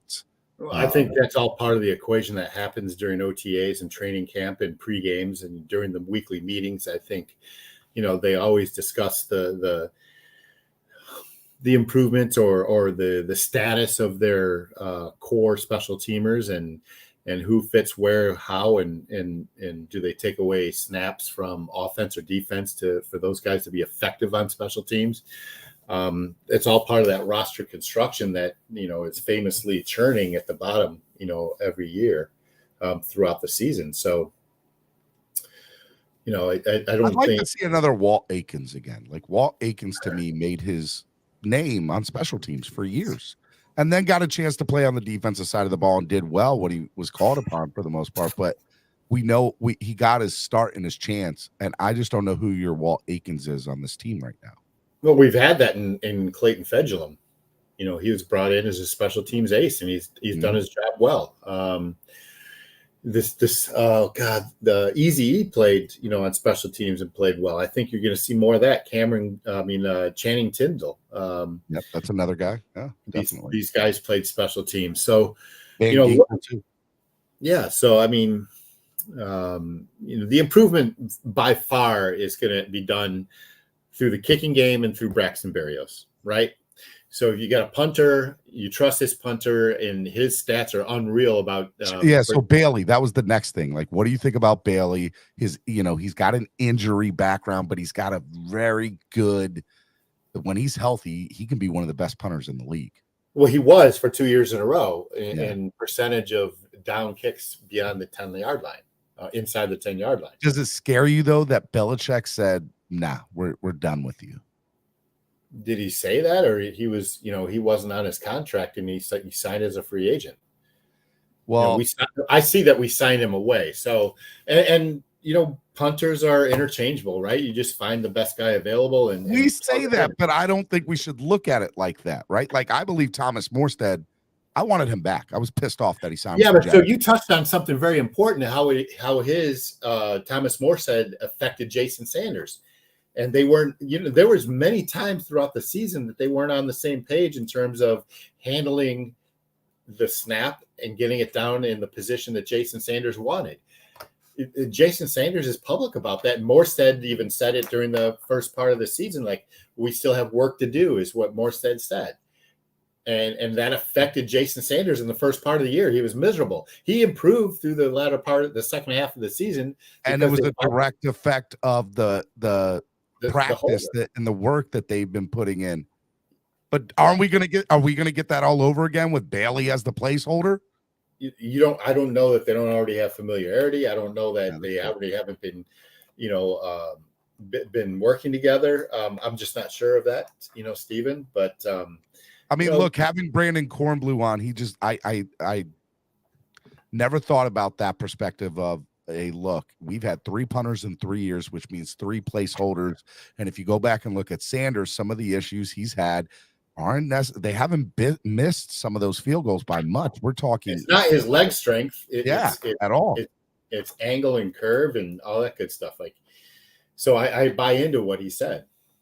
So based on the conversation, we believe that Danny Crossman will have very good influence from Fangio this year, which will help improve the quality of the special teams.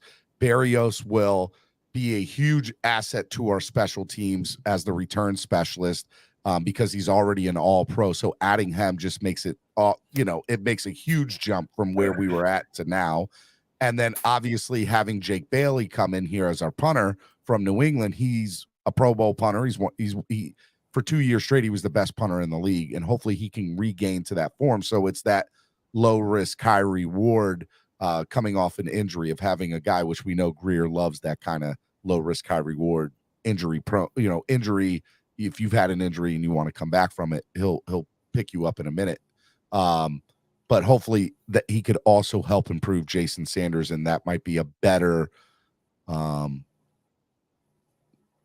relationship when it comes to kicking and field goal unit. And that's ultimately something that we need. And maybe that's why Morstead maybe didn't stay a second year. I mean, we're not saying it did or didn't. Morstead got paid pretty well, but Morstead got paid. So if I'm correct, he got paid. He's the highest paid punter in the history of the, he's made the most money of any punter in the history of the NFL now because of the contract. So I hope so, but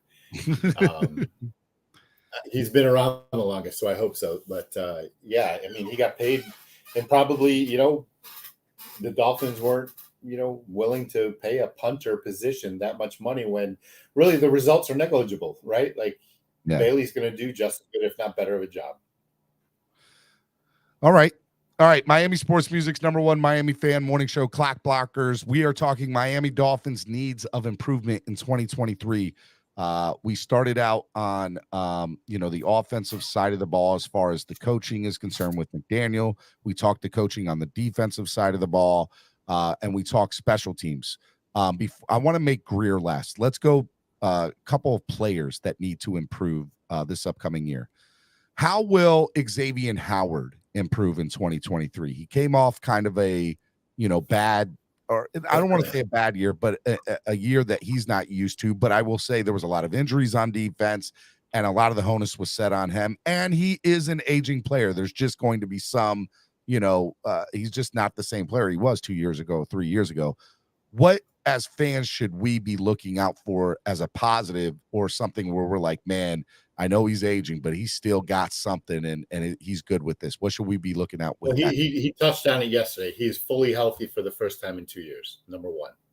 Number two, he has an elite cornerback on the other side that, you're going to, as opposing quarterback, where do you choose? Like, you going to throw against Xavier, who led the league in interceptions 2 years ago, or Jalen Ramsey, who has the fourth most interceptions in his career over the same time span? Like, that's a double-edged sword. So Xavier is automatically going to improve because of his health. He's automatically going to improve because he has a much more elevated presence on the other side of the field from him. He didn't have that last year. He was working on an island. Boyer even said so. Like, they put him in positions not to succeed. Fangio is not going to do that to him, number one, because of his health and because of Jalen Ramsey. He also has an improved Kader Kahu in front of him. So do you think his numbers go up? Do tackles go up, or interceptions go up, or does maybe passes defended go down? No, passes defended go up. Okay. Probably interceptions go up. Knockdowns, all that good stuff that you attribute to a high quality cornerback. Giving up long plays, I think, was something of an anomaly for him last year.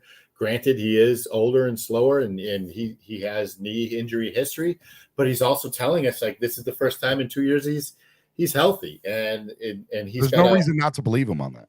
Exactly, but and he's also got somebody on the opposite end of the field that he can trust and know that's going to be there, not like Byron Jones last year. And by the way, that's all the more reason that your safeties now are not necessarily worried about one side or the other, and they can actually do their job as safeties in the backfield. And that's even going to give more comfortability to a guy like Jalen Ramsey and Xavier Howard. I got, if something does happen, I got Javon Holland back here. I got some studs back here, Deshaun Elliott, and I'm excited about that. So I think that would be good too. So I think we're on the same page. I both think that we think Xavier Howard's going to improve tremendously in 2023. Next person I want to bring up for needs of improvement in 2023 is Jalen Phillips. I really hope Jalen Phillips numbers go up from a standpoint of sacks. Can we see more sacks this year from Jalen Phillips? Yes or no? Yes. Okay. And what would you attribute that to? Are you attributing to that, hey, look, Fangio's going to have this scheme where they're going to have blitzes coming from different sides, and it's going to allow Phillips the opportunity to have more one-on-one matchups. And, obviously, as each year goes, he's going to improve more and more. And he's getting bigger and he's getting stronger. And every year. So it's the evolution of the player.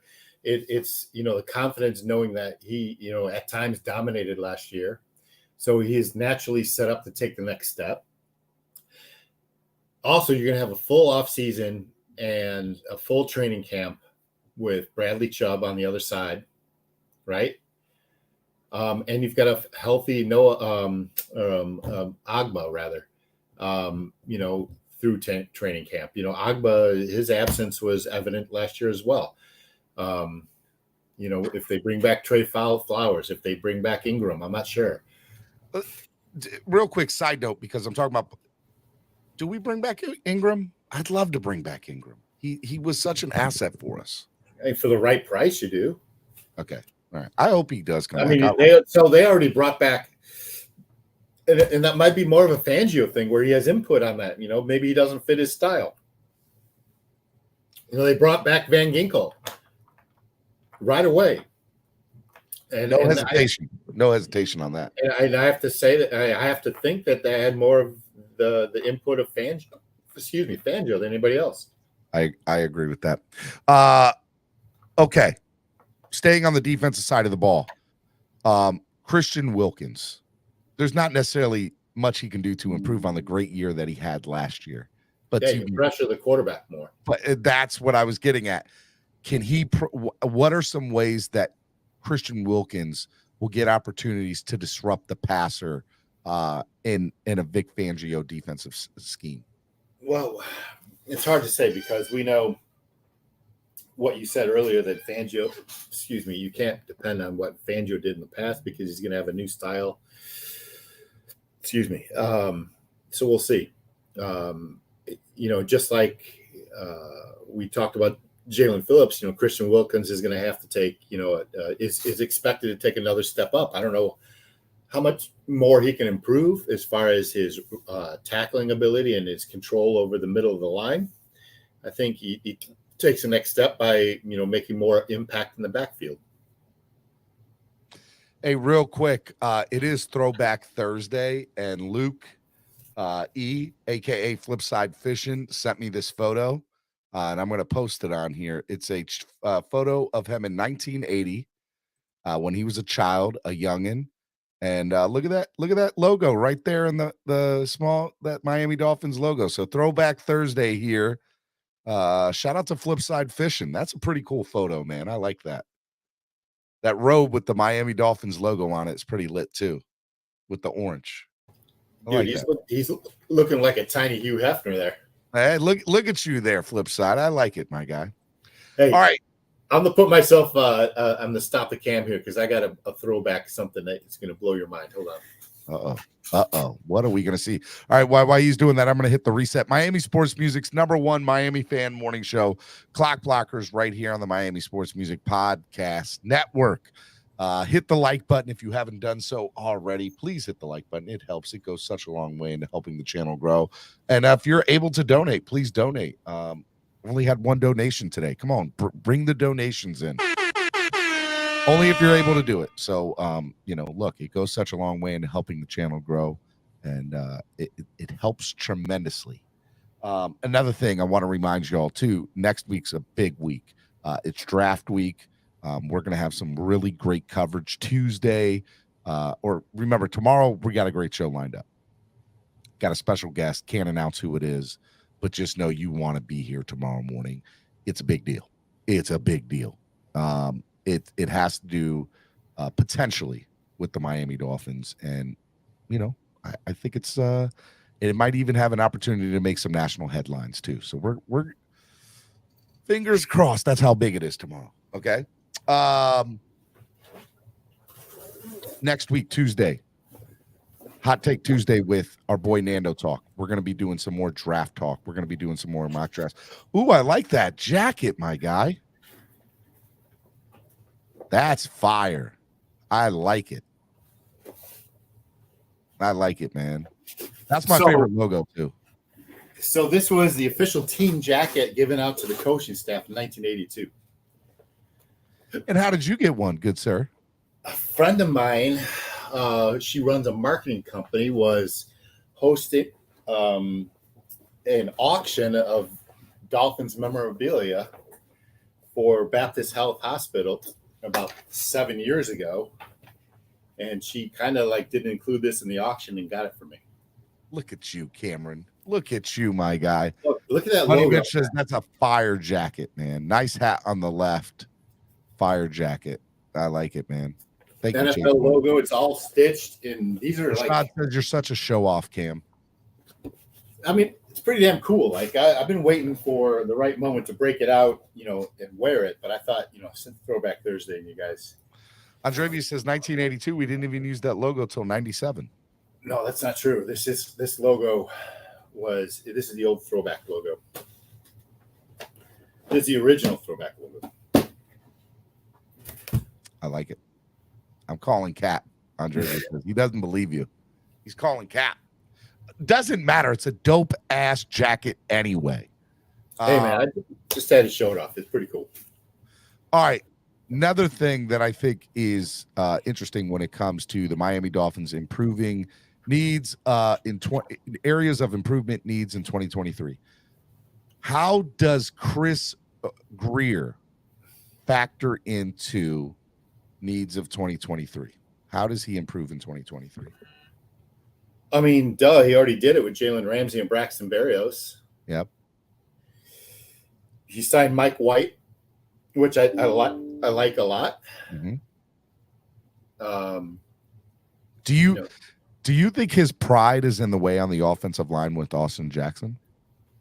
I don't, it's easy to pinpoint it at pride, but I think it has more to do with how he's budgeted this team's salary cap and, congruent to the draft picks he's used and allocated towards the offensive line. So obviously, his plan was to draft early in the offensive line and, get starters years out of the offensive line, especially with Austin Jackson, Liam Eichenberg, Robert Hunt, who's Ridley, who's the other guys I can name them. The guy from Ohio State who started for Prince, who started for the Bengals last year until he got hurt. So, I don't think it has much to do with pride. It's just him sticking to his plan. I think they went out and signed Teron Armstead out of necessity, one, and number two, availability. He was available. We needed it. It was. I really liked the signing of Connor Williams. He solidified the center position. What about trades or free agents? Is he able to? Well, let's say we get into the season, and do you see an in-season trade the way we did last year with Bradley Chubb again? If he thinks we're a piece or two away from really making a run at this thing, those are things that are born up out of necessity, right? He's already told us that he expects Austin Jackson to be the starter. So if Austin Jackson fails again, then he has to be pushed into doing something. And the hope is that some of those teams that might be 0-5 or 1-5 or 2-6 or whatever, that we can obviously poach off them and maybe get a decent player, because even though they might be trash teams, they got trash teams have good players on them. I think that for me, Chris Greer, I want to see how he handles the rest of free agency. I want to see how he handles the draft. To me, the tight end position is a very interesting thing that I don't know. The reason why I didn't bring it up in area or needs of improvement, because I think it's a gimme, right? We have to bring in another tight end or two. And somebody let me stop you there and ask you the question. You got rid of a pass catching tight end wide position, right? In Gesicki. You re-signed Durham Smythe. You've got Tanner Connor, who they really like. Eric Saubert. And you signed Eric Saubert as a free agent, who's a block first but has pass catching ability. Why do you need to add to the tight end room when obviously we think the need would be a pass catching tight end when we just got rid of one because we didn't utilize one? I disagree with the very last sentence. I don't think that it needs to be a pass catching tight end. So here's the thing. Last year for the Miami Dolphins, they broke training camp with 5 running backs and 5 tight ends. Ethan Carter was one of them. And Ethan Carter was one of them. Correct. So there's no reason for me to, if it ends up as is, why am I going to think that the Dolphins all of a sudden in a year's time are going to go from breaking training camp last year with 5 tight ends to only having 3 in theory? So to me, that doesn't make sense. The Dolphins are definitely in search for another contributing, whether it be a tight end 1, tight end 2, whatever, to that tight end room. They need to, right? I think another thing that also kind of, I don't know if perplexed is the right word, but I see how the fullback was utilized the last couple of years of McDaniel being in San Francisco. And I saw, hey, look, we got Alec Ingold. Great. Alec Ingold could not be the fullback that we wanted him to be last year because there was no great blocking tight end on the roster last year. And he had to play so many snaps into the tight end position. So my thought or theory is, well, Durham Smythe was a part of that. Tanner Connor, granted, it was his rookie year. He's young, hopefully he gets better, but there's still the question mark of it. So I think they're going to go after a decent or a really good tight end. Now, who that is, I don't know. And I don't think it'll be the very first pick that they pick in the draft is not going to be tight end. But third round, if they can figure out a way to get in the fourth round, maybe. That is a very big possibility of them going after somebody like the tight end from Penn State. I really, really like the Michigan tight end. Schumacher is on everybody's list. There's 3 or 4 tight ends that I think have been in a lot of people's mock drafts, whether it be through national media or other YouTubers or other, there just seems to be a lot. We're going to get a tight end, and it's going to be of value, and he's going to contribute to the tight end room. And by the way, what you want to see, as I stated earlier this week, for those of you who didn't listen, do not look at the catches, do not look at the yards, and do not look at the touchdowns. Those things do not matter with any of these guys that we get from college. What matters is 2 things: how many games they played, okay, and at minimum you want 2 years of starting with no injuries, okay, minimum. And the second thing you want to see is how many snaps did they play on average in the game. And in my opinion, as long as that's 85 to 90%, that's what you want to see, because all these other guys that they got, Durham Smythe, Eric Saubert, Tanner Connor, we're talking 15, 20% snaps on the season for the last few years in any of their situations. And that includes Saubert. So I'm telling you right now, the Dolphins need to go after somebody who plays a lot of snaps on the field, can play 4 quarters, and obviously, and the good thing about that is when you see the snaps of 85 to 90% in college, you're like, oh, that guy was on the field during running plays. Oh, that guy was on the field during passing plays. Oh, defenses couldn't tell if it was going to be a run or a pass with, the personnel that we had. For the last couple of years, the Miami Dolphins, depending on what personnel was in at tight end, you could kind of make a fair assessment of what the Dolphins were going to do at that point. And depending on where their tight end was, is what side of the field they were going to be looking at, right? So, in my opinion, the Dolphins need to go after a significant tight end, and it needs to be somebody who has played a significant amount of college and played for longer than 2 years. Personal opinion. So what are you looking for that tight end to do if you draft that tight end? And is he going to get more snaps than Durham Smythe or Eric Saubert? I think if we get Eric somebody Saubert last year had 460 snaps for Denver in 14 games. Durham Smythe had 378 in 13 games. Okay. So, number one, what is the function of the tight end in this offense? Because evidently it wasn't to be used as a pass-catching threat. It was not. Okay, so and they don't want to use Alec Ingold as the blocking tight end. And I'll get back. So let's talk about Alex Ingold first, because you saw how he was used in the first 3 games before he broke his wrist. Yeah. So he was a blocking, pass-catching threat out of the backfield, used as a lead there to block, Cameron. No. You used as a lead blocker. He was a safety valve out of the backfield first.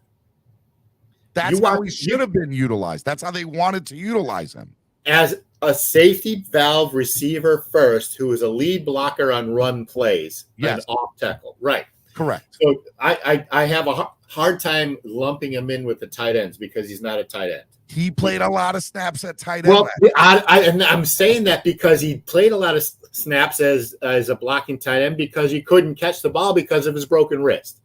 Well, so my expectation is that I look at it totally different. There was nobody else to block, and Gesicki wasn't blocking, and Durham Smythe obviously couldn't do it, or allegedly couldn't do it. Why are you re-signing Durham Smythe? I don't know. So let me say this, and I've said this on the show this past week. I said Durham Smythe before last year. If you had asked me 2 years ago what I think of Durham Smythe, I think he could be a TE1 in certain schemes. But in this scheme with McDaniel, I don't see Durham Smythe being a tight end 1. And because so I believe back to my question to you, Steve, is that what is your expectation of a tight end one in this offense, knowing that Tyreek Hill's got to get 2,000 yards, Jalen Waddle's got to get pretty close to that. he needs to be one of the best blocking tight ends in the league. Okay, I don't care about anything else. You just brought in Eric Saubert to do that, to complement Durham Smythe. You're not looking for him to be a pass catching tight end. Yes or no? I'm not. No. Because I didn't see it with Gesicki, and he was one of the best pass catching tight ends in the entire NFL. My point is that you're not going to spend more draft capital or high tier free agent. There's not even a free agent that fits your needs, Steven, that's available. Mercedes Lewis, come on. Yeah, he's not a blocking tight end. I agree. But so to me, that's where Greer comes in, right? We need a diamond in the rough. Oh, now you're talking something different. You're talking an undrafted free agent or an undrafted free agent. Maybe that's where it comes from. We've hit on that before.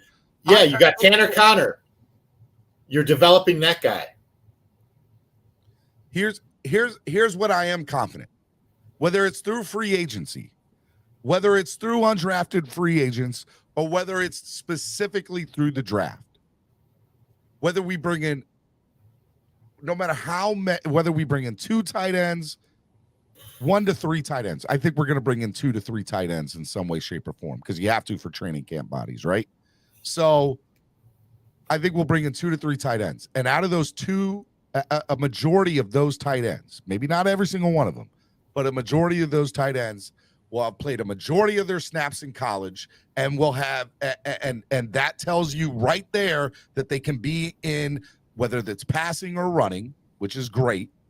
And they will also have played a long time at tight end, which means that it's their natural position.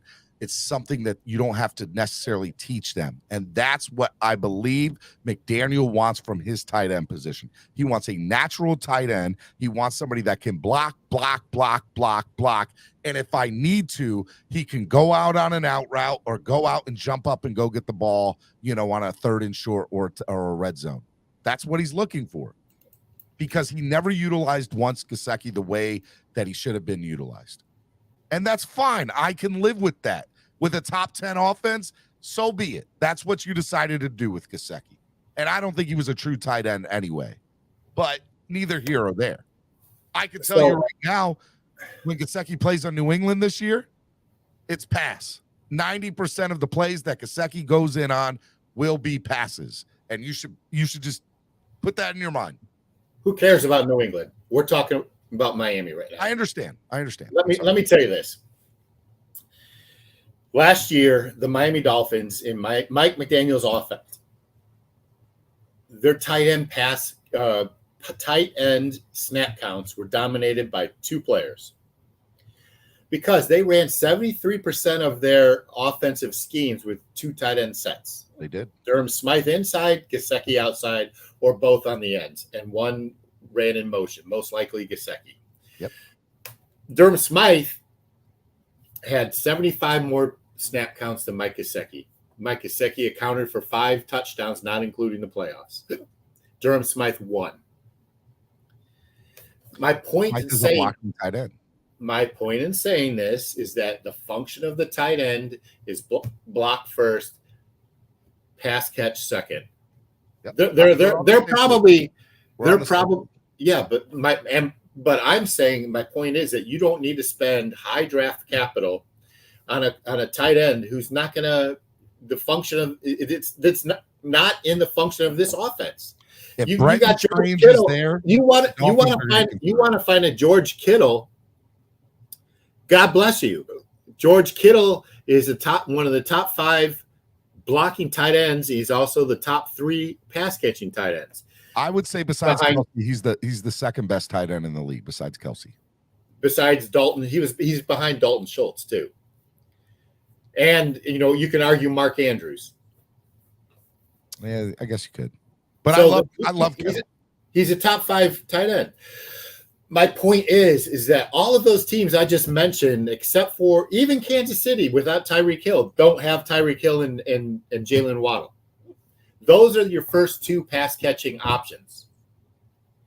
You cannot argue with me that the tight end position in a Mike McDaniel offense is a 1 or a 2 pass catching option. I never said that. Not once.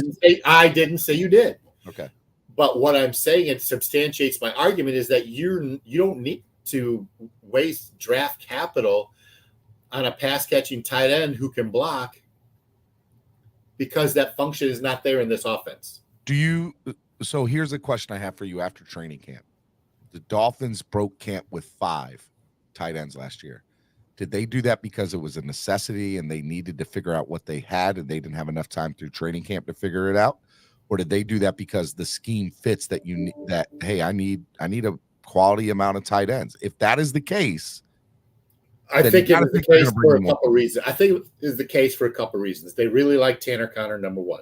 Yep. Number 2, Ethan Carter was on a guaranteed contract. Number 3, Hunter Long was a 3rd-round draft pick. You had to keep him.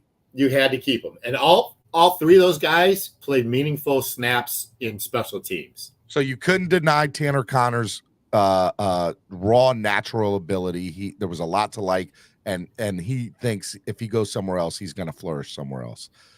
There was guaranteed money with Ethan Carter. You don't want that just dead cap money, because Ethan can also play special teams. You might as well keep him. And who was the 3rd guy you just said? Hunter Long. Hunter Long, you had a 3rd-round draft pick. You had to keep him on the roster. You couldn't give up on him yet. Then you have Gesicki. Can't get rid of Gesicki. He's one of the top, he's there. And who was the 5th? Durham Smythe. And we all know what we think of him. He is a true number 2 or 3. He's a true number 2 tight end on any team. He's the number 1 going into this offseason. Yes, but I don't think he'll be the number 1 by the time we get to training camp. So you're saying they're going to draft a tight end to be the number 1 tight end. And so for you to do that, you're going to have to spend the 51 pick or trade up for 1. No, they're not. You need to do some draft analysis, because there isn't a number 1 tight end that's going to be available by the time they pick in the 4th round or third round. Got the hiccups there, boss. I do.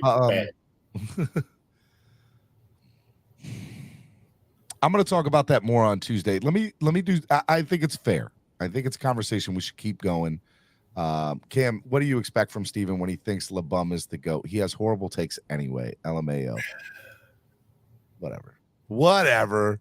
It's his show, Andres. Undrafted anyway. Andres, it's his show. It's his show. He can have terrible takes all day long. I'm just here to provide the levity and the smart, well thought out takes. And obviously not as good looking as me, but that's neither here or there. Flipside Fishing says you need a true number 1 tight end. It's a deep draft, and that's where you can find one.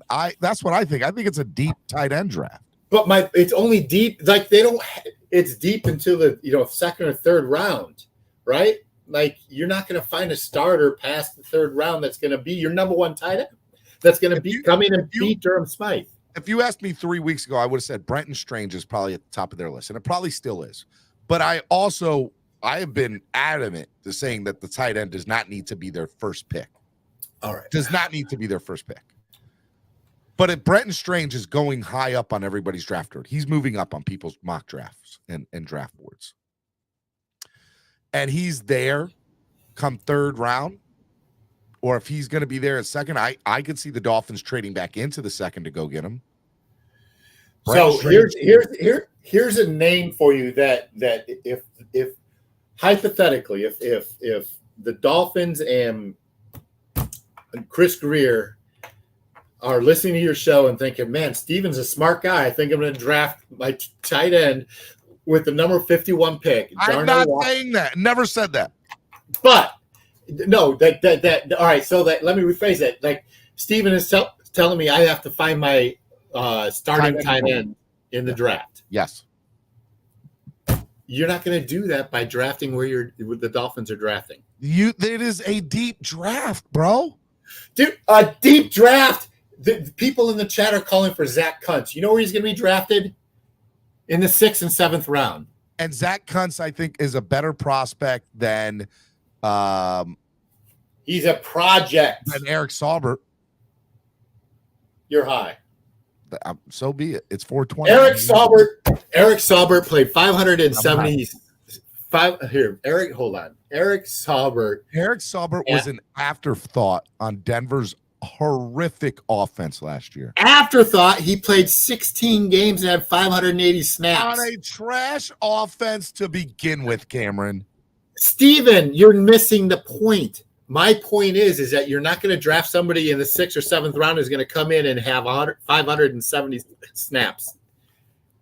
And that's what you're asking. Who's the projected number 1 tight end in Denver last year? It wasn't him. I know that. I don't know. This isn't Dolphins clock blockers. Or Denver clock blockers. It's Dolphins. Here's what I think you're putting too much faith in Saubert. Although I do like Saubert, and I think that the reason he came here is because he fits the blocking scheme that McDaniel wants. But I also do not think that they are breaking camp with only 3 tight ends. They are going to get a 4th, if not a 5th one, from either the draft class, undrafted free agency, or via or via just straight up free agency. And I agree with you, in the free agent market, there's not a lot of people that can block and be really good blockers, which is why I say it's on Greer in the scouting department to find that diamond in the rough. Trill Williams was found. That was a diamond in the rough, right? He came from New Orleans. He was an undrafted free agent in New Orleans. He got hurt. The scouting department must have liked something about him, and he turned out great in training camp until he got hurt. Everybody had him pegged. This kid's gonna be great. He could potential start week 1. Like he's that good. And then Kader Kahu came out of nowhere too, and he was an undrafted free agent. I promise you on everything, whether it's through the draft or through undrafted free agents, the Dolphins will get a tight end that will play a significant amount of playing time this year for the Miami Dolphins. Do I think it'll be tight end number 1? Borderline, probably not. But he'll definitely be a big part of the offensive scheme. That much I'm positive about. And he's currently not on this roster. Mark my They just spent $7 million on Durham Smythe. They spent $4.5 million on Eric Saubert. Okay. They got another $1 million in Tanner Connor. It's a lot of money for a tight end. For tight ends. You just proved my point. What did we pay last year for Gesicki along with the rest of those guys? And Gesicki's no longer on this team. So why do you think? All right. An undrafted rookie free agent's not going to cost you more than $1 million. A late round draft pick's not going to cost you. And you just proved my point again. He's not going to come in if you're not going to have an undrafted free agent come in. And listen, the whole point you're trying to was Greer, right? And I said Greer needs to find value, really good value, at a very low price somewhere, whether that be via draft or whatever. Now, I know that they're high on Bretton Strange, but I also do not want them to spend the 51st pick or their very first pick, for that matter, on a tight end. You and I both agree there. That's better served to go on. You and I both would like offensive line, although we believe that's not where they're going with it. Or, if for somehow a linebacker of great quality from Iowa happens to drop all the way to there, so be it. He'll be there, right? You also have the defensive, you have linebacking needs, maybe a secondary guy, maybe a defensive player, right? But I don't know if I want them to go tight end with that first pick. They need to draft a tight end. I just don't want them to be their first pick. But if Bretton Strange is there, and they love Bretton Strange, and from all things that I have read, they were at his pro day, they loved him, they loved them some Strange, my guy. And they get him in the 7th round. Huh? And they get him in the 7th round. Strange is, there have been mock drafts that have put him up as high as the 2nd round. I don't think he'll be that high, but if everybody is high up on him, maybe. Zach Kuntz is projected to be a high 3rd round pick. Flipside Fishing said. The Dolphins. Hey, how about this, Cameron? The Dolphins will draft a tight end in this draft. Yes or no?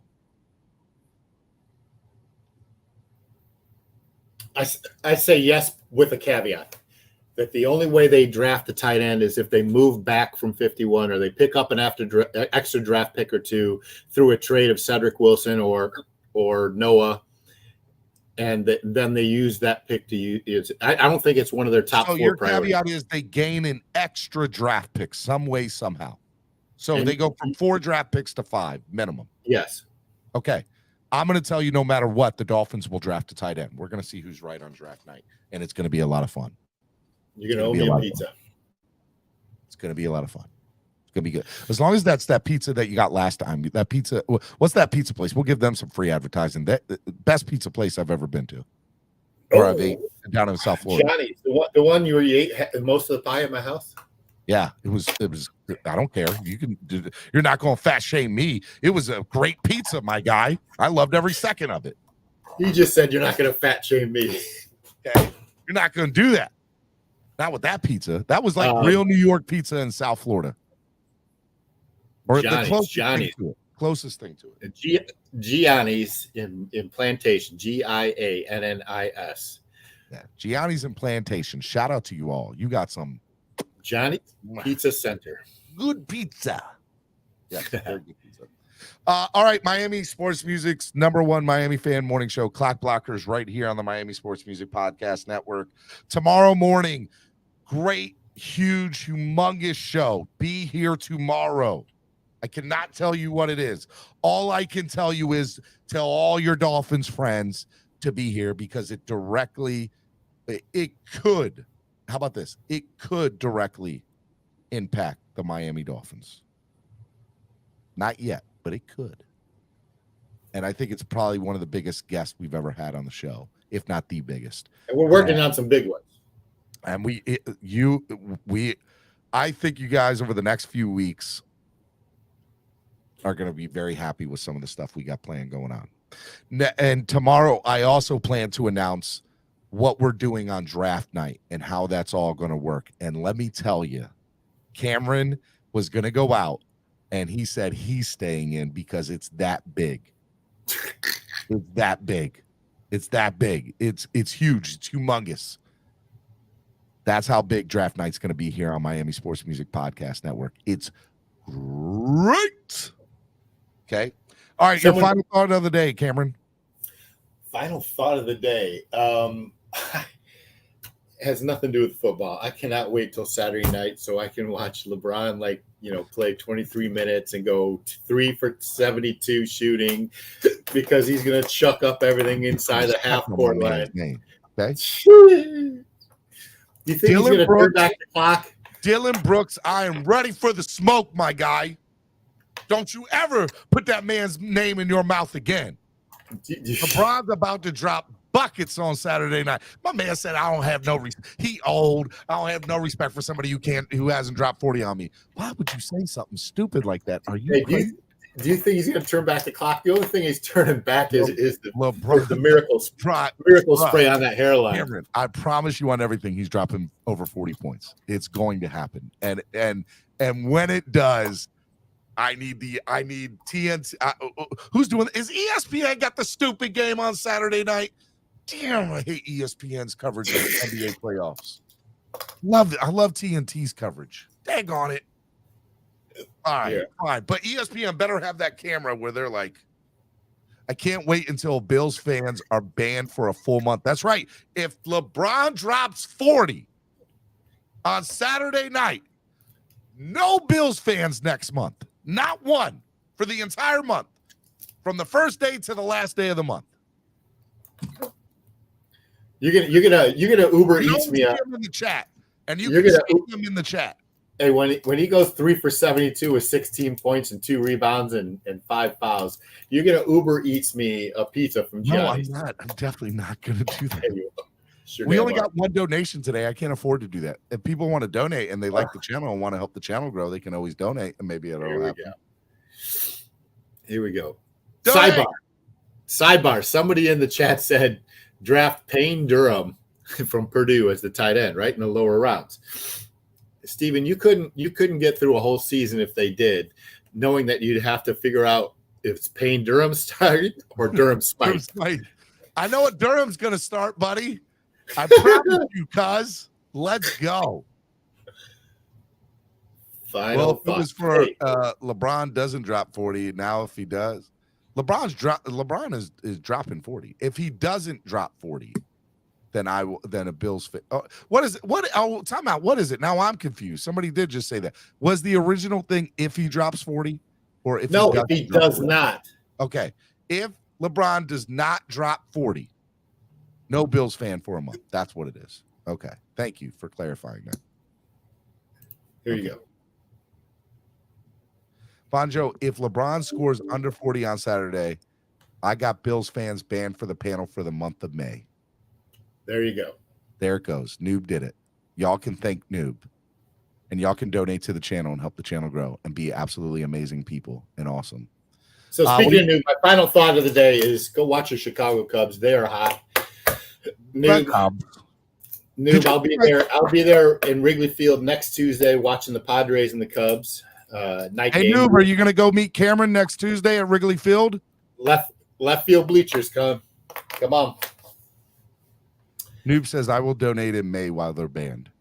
Please, LBJ, all brick Saturday. So just so you know, I have a feeling Saturday night, every Dolphins fan is going to be like, I pray LeBron doesn't. So I've kind of hurt myself because now I got all these people praying and wishing for LeBron's downfall. Dude, you didn't hurt yourself, son. You did what you had to do, and you're going to live with the consequences. LeBron is scoring 40, cuz.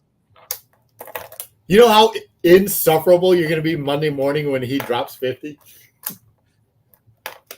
I promise y'all, Monday morning, I don't care if not one of y'all show up. It's going to be a LeBron fest if that man drops 50. If he drops 50, Steven, you got to go out and buy, if you don't already have, a LeBron jersey. And I got a LeBron Heat jersey. No, it's got to be a Lakers. It's got to be a Lakers jersey because I don't have a Lakers jersey. The LeBron Heat jersey is forever cemented. I got a Cavaliers throwback, which is pretty dope.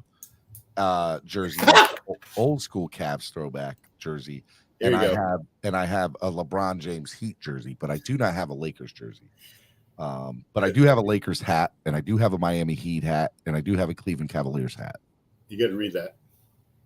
No Bills fans for a month. Steven, does that include you, Cesar? That's disrespectful. By the way, for those of you who don't know, there is a fake Twitter account. My name is at Stephen D. SKPL. There's no underscore. There's no spaces. There's nothing after and nothing before except the at Stephen D. SKPL. There is an account that is very similar to mine named Stephen D. _ SKPL that Andrevius runs. That is a fake account. Do not read into the BS. It's fake. It's not real. Don't you dare do anything with it, okay? It's a fake account. What was that again? Not saying it again. No. Stephen D. SKPL. And Andrevius, I'm so mad that he did it because it's actually fun. It's a funny account. It's underscore, right? I don't know. You have to find out. Andrevius, you got to put it up there. There it is. Noob did. Thank you, Noob. And the sad part is that Twitter account's probably going to get more followers than mine. I'm really upset about that. Well, it's getting one more right now. Don't follow it. Why not do that? JR Black says, let's effing go, LeBron. Show them young whippersnappers how to respect their elders. That's what I'm talking about, JR. Hey, if y'all listen, donate. JR, do you not realize that the man you're speaking to, Stephen D, is one of those said whippersnappers who has no historical context in his brain cells? Please get out of here with that, my guy. Zero. How can you say that he's not the GOAT? He's the all-time leading scorer. He's been the man on average for over half of his career. He's been to the NBA Finals. Andrevius added in parentheses, for sure, exclamation point. Yes, I hate it. It's hilarious, and I hate it. Follow. Absolutely hate it. Lewis Did you just followed it follow too. it? Of course I followed it. Horrible. Hope you all enjoyed the show today. Y'all are the worst, every last one of y'all. LeBron James, baby. Dylan LeBron Brooks, James, bitch. put some respect on our name, cuz. He the GOAT. I love Xavier Tillman. Say it. I'm worried about that bum.